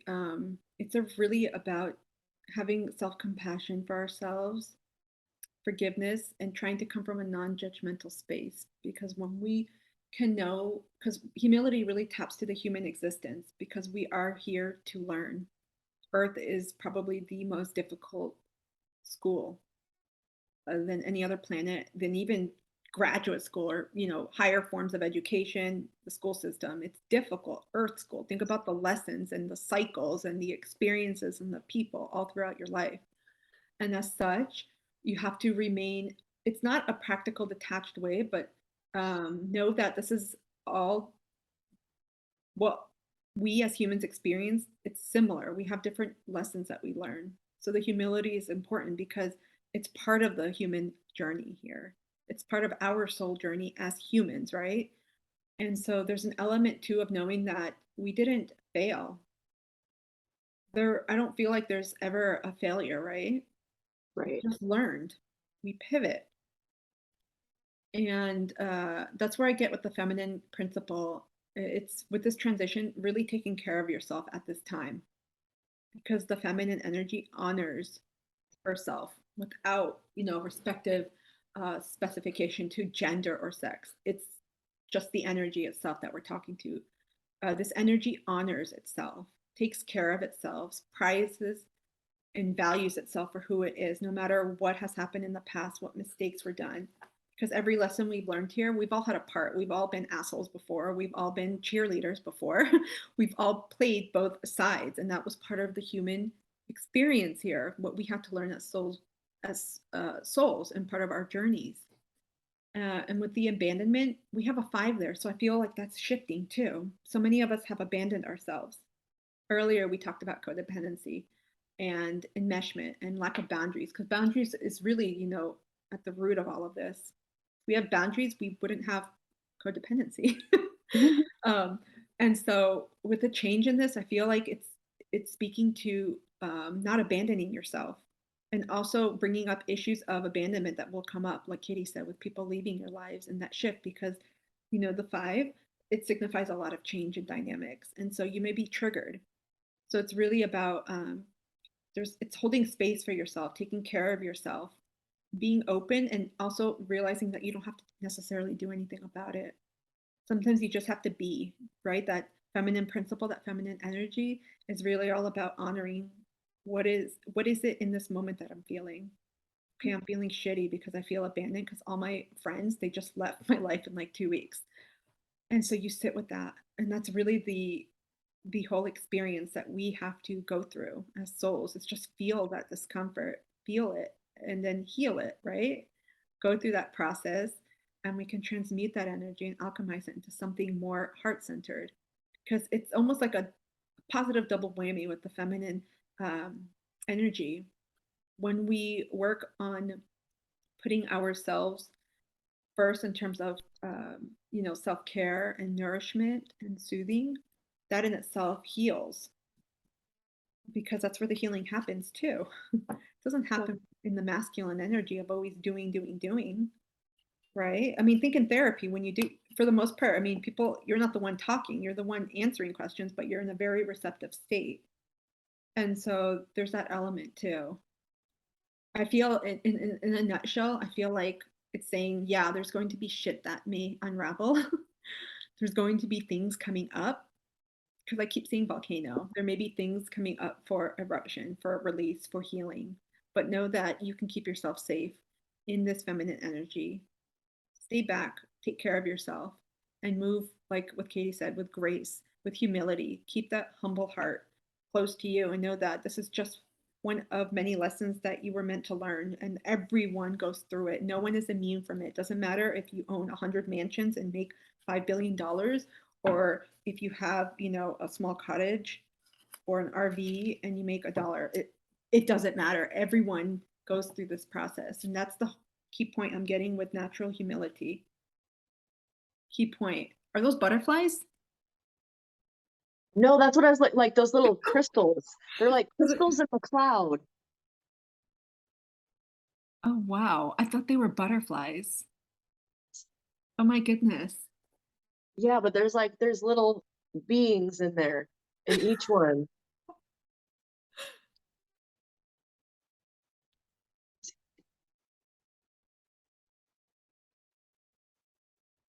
Oh my gosh. They look cute. I keep seeing like little birds or like butterflies there. Yeah. Wow. Well, that would definitely be a symbol of transformation. Birds, it's like, Oh, oh, it's almost like crystallizing thoughts. Like we think thoughts, like we know things, but there oftentimes is a disconnect between knowing something and doing something like with it. So it's just like crystallizing thought patterns that are setting you up for, that have to do with the natural humility. Like, we're not going to win all the time. You know what I mean? We have to be graceful losers sometimes. You know what I mean? Like, you got to be able to just go with the flow when things don't necessarily go the way you want them to. But it's like these crystallizing thought patterns are like cementing the fact that, like, yeah, it's totally okay to not hit 100%. You know, we still keep going and move on. yeah. No, absolutely. That's the energy I'm getting. We're just humans right now, right, on this earth. And so it's going to be natural. Like it says natural humility. Exactly. It's innate. It's expected that we're going to not always have the outcome that we want, not always win, like you said. It's a balance. I'm getting a yin and a yang. It's a balance here. And I'm just strongly getting really taking care of yourself at this time. It's going to be key because we're harder on ourselves than with any other being. When something doesn't go in the way we anticipated, Yeah. just crush down on ourselves. Oh, Okay, oh, yeah. I'll pull final cards here. We're going to pull final cards. Tarot. What other messages? Oh, okay, I got 4, but we're going to try to keep it short. We got Temperance. Sagittarius, 4. We got, I'll bring them back up again. 10 of Cups, Water. Cancer, Pisces, Scorpio. 4 of Pentacles, Earth, Capricorn, Virgo, Taurus, and 6 of Pentacles. Again, more Earth energy. How perfect. Okay, let's see if I can do this. A lot of balancing here. Again, dark and light. Wow. For me, I'm just a lot of messages right now. A lot of balancing here. You see it with the Temperance. Hold on.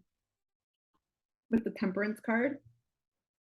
We see it here with this one over here, the 6 of Pentacles. And okay, there's an energy here of giving and taking, because you see here with the 4 of Pentacles, she's guarding her bag, her little purse, her wallet. And this is a similar energy I get with the 19 feminine principle. At this time, it's really important to guard your energy as you move through this portal. It's going to make it easier if you surround yourself with uplifting people, a positive environment for yourself, something that's nurturing, that's comforting, soothing, really taking care of yourself. Because the balance here, it speaks of reciprocity, both here. This is spiritual and physical balance. And so there's a need to make sure that you don't overgive as you move through this portal. You know what's interesting I'm getting? Some people leave your life sometimes instead of releasing, instead of going with the flow, we just hold on stronger because we know that we feel that shift, that loss, especially if it's the other person that's trying to leave. I'm getting like holding on tightly, and be really careful of that, of over giving your energy or your time to compensate for that person that's trying to move away from you. Because I'm getting right now, some of you may be holding on as things are shifting pretty quickly, holding on to things that seem familiar only because they're familiar. And so you may be giving your energy to the wrong thing, to the wrong person, to the wrong mindset right now.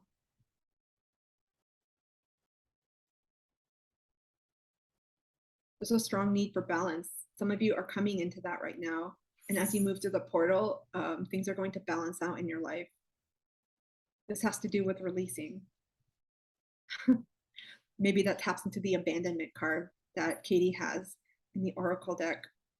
This has to do with releasing. You have to let go with this balance. Some of you are not wanting to let go. Oh my gosh, getting a little bit emotional. This could be the 10 of Cups. So I'm seeing two things here. This portal, when you move through it, it's going to bring completion here. It's a complete, I want to say complete completion of a cycle. It's from start to end. A cycle just ended. It's about to end. And it's going to bring things that you can't even imagine, because the 10 of Cups is complete emotional fulfillment. It's one of the most beautiful cards in the tarot deck. And it signifies really aligning to your true emotional heart space, calling in the things that you really want. So there's a balance here with your heart and your head, with your mind. It's not going to be easy because there's things that are going to be left behind, and that's something that needs to be accepted. Yes. See, there's confirmed. I'm also getting, there's a lot of karmic contracts ending right now. This signifies for me the completion of a lot of contracts, soul contracts, we'll say, whether they're karmic or they're not. There's a lot of soul contracts that are completing. And this is going to be a hard one. This is where the abandonment perhaps comes in, because people are going to be leaving your life, even if it's your choice. This is all about helping you come into balance. Okay, so in order to move through this portal with ease, there's an acceptance that is needed on your part of what's happening. Because denying it and trying to avoid it, especially if you're still operating in the masculine energy and avoiding your feelings, it's not going to cut it. Because what comes with you, it's going to hold you back like an anchor. Sooner or later, I almost feel I'm getting like a tower moment. Sudden changes will come, and it's going to happen in the way that you will not want it to happen. And so again, I keep getting choices here because of those, with the 6 of Pentacles and with the Temperance card, choices. There's choices, whether it's a choice or choices, like decisions that have to be made before going through this portal. Otherwise, it's not going to be easy. It's going to be hell, because you're going to be like clenching onto things that should not be coming with you. Metaphorically speaking, obviously, because we're not actually like stepping into this portal. It's energetic and spiritually, but there are things that shouldn't be coming with you. There are people that are not going to be coming with you. People that you've known a long time. People that you may call soulmate, and that could be anyone, friend, family. I'm getting a lot of emotions. Katie, go ahead. I don't want to start crying. I'm getting a lot of emotions here. Yeah, I mean, that this abandonment card is very, very heavy, you know, and I think you're right on the money about it being difficult and having to make some hard choices that definitely bring up the abandonment wound, whether you're doing the cutting or being cut.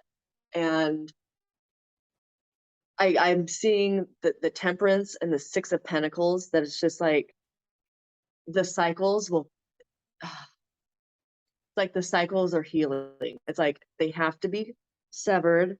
It has to go for healing on both parts. And like temperance is that higher octave, like that Sagittarian energy to me. But it's the balance of like the masculine and feminine there. But I always get like angels for the temperance card. And it's like that angelic, how he's got the sun and the moon together. It's like those are two really big energies. It's, you know, it's similar to the Six of Coins because of that reciprocity, and it's just the motion of energy in the way that it moves. But it's like you're seeing it here in a physical level with the pentacles and stuff. But what you're not seeing is in the higher levels, all the help and the assistance that we're getting to be able to make these tough decisions and choices. It's just like we have to face the fact that sometimes we got to do things that hurt. Sometimes we do, but it energetically balances out in this, you know, spiritual realms down to the earthly realms. So it's like you won't see it at first, and that's the hard part. And that's why it's so hard for us to let go, is because our energy still has to shift. That temperance card, that's what I feel like with the emotions. It's like they still have to settle within us before we start to see the fruits and like the gifts from doing the hard thing. So And we that's what I got. Yeah, I loved all of that extra insight that you got, especially with the temperance. Um, I do feel like many of us are divinely guided. You indicated the wings here because temperance is very spiritual. It speaks to awakenings. It also speaks to ascensions. I like to call them upgrades, but like an evolutionary growth in our soul. And this is what this portal is. It's not even a linear type of growth. This is quantum. Exactly. And so it's like a lot of, I'll just say, a lot of paths compressed into what seems like one day, or I'll just say, because we're here on Earth and with the time system we know in this short amount of time, right? We'll just call it a week, but it's going to be affecting us with this energy a little bit longer. We also have completion here with the Six of Pentacles and the Four. We have 10 of Cups. That's more completion. And we have 14, which reduces to a 5, which is change. So moving through this portal requires the completion of these cycles, which means, again, like choice points and making the decision to end things. Yeah, I just got, it's like, you know, we can only see what's right in front of our face for the most part, but it's like our guides, we're being led to do these hard things by our guides and our angels and stuff. And it's like, because that 10 of Cups is what's going to come. It's going to be better than what we could have imagined for ourselves in the previous situation, period. And it's like,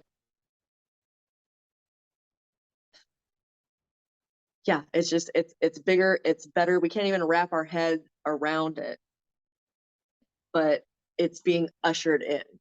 Just, we have to do what we're being guided to do, go where we're being guided to go, to be able to get to that 10 of cups.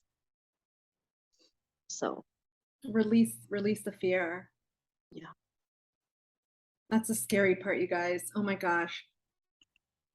I'm in the same boat because I am going to have to make decisions too. There's a lot of decisions in this month that are going to shift where we go next. Holy smokes. Quite a reading. There's a lot happening. There's a lot shifting, and I know everyone is feeling it. We would love to hear what's been going on for you. Yes. What things are happening in your life, what's been shifting, because everyone has a different story to tell. Did this resonate? Let us know which parts resonated, where you see yourself in this journey. I feel For sure. it resonated. Huh? For sure, yes. I love to hear other people's perspectives and what they go through. Even if it's not the same, it just goes to show that spirituality and ascension is not a one size fits all by any means. And that's why I have a hard time giving advice sometimes. I'm just like, I have to preface with everyone's different and everyone feels different, but it is so cool to see the differences and the similarities between it all, that interconnectedness. So yeah, I always get jollies hearing people's stories. I agree. Yeah. And I also want to say you're not alone, even if it feels like it. Yeah. Yes.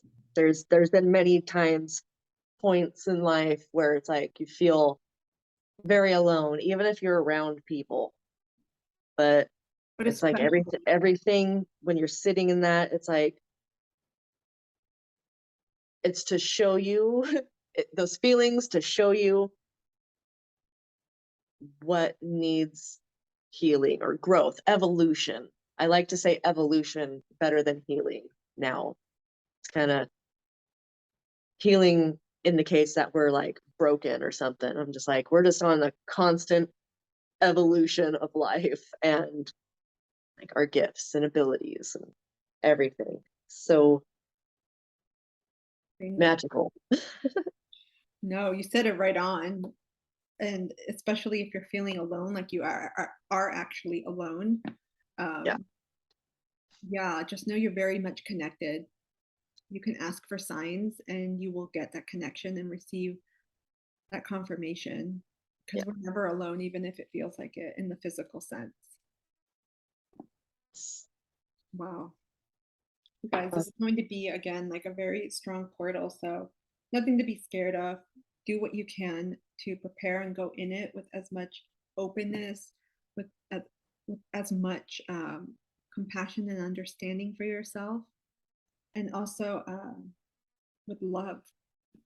You know, when you go in and just really keep your heart open and work on your heart, because some people are still working on that energy center. It just opens up a lot of opportunities. All right. Well, we've been on here for almost 4 hours. Holy shit. Do we want to still do the meditation, or should we do a separate video for that? Let's do a separate video. We're going to wrap up because it's already been a long video. We may even split it. So we really appreciate you all. Thank you. Thank you so much, guys. Thanks for your energy. I really felt some beautiful energy along with like the Sirian energy stuff that was coming in. And it's like, thanks for being on this journey with us. I'm really grateful. And I want to say thank you to you, Katie. I love this. I love collaborating. I think it's so easy. It's like a really synergistic energy with us. I love the way we did everything, and I learned so much. And this video is just, yeah, a lot of golden nuggets to take away. We are just really grateful for this opportunity. Join us next year for more in-depth knowledge, more in-depth learning, and really planning out and plotting out your own goals. Yeah, so just want to say thank you so much. Yes. Thank you. Thank you, Christine. Thank you for having me. Thank you for hosting. Thank you for Oh, being awesome and just being a great friend. likewise. Thank you all so much, and we will see you soon. Bye. Bye.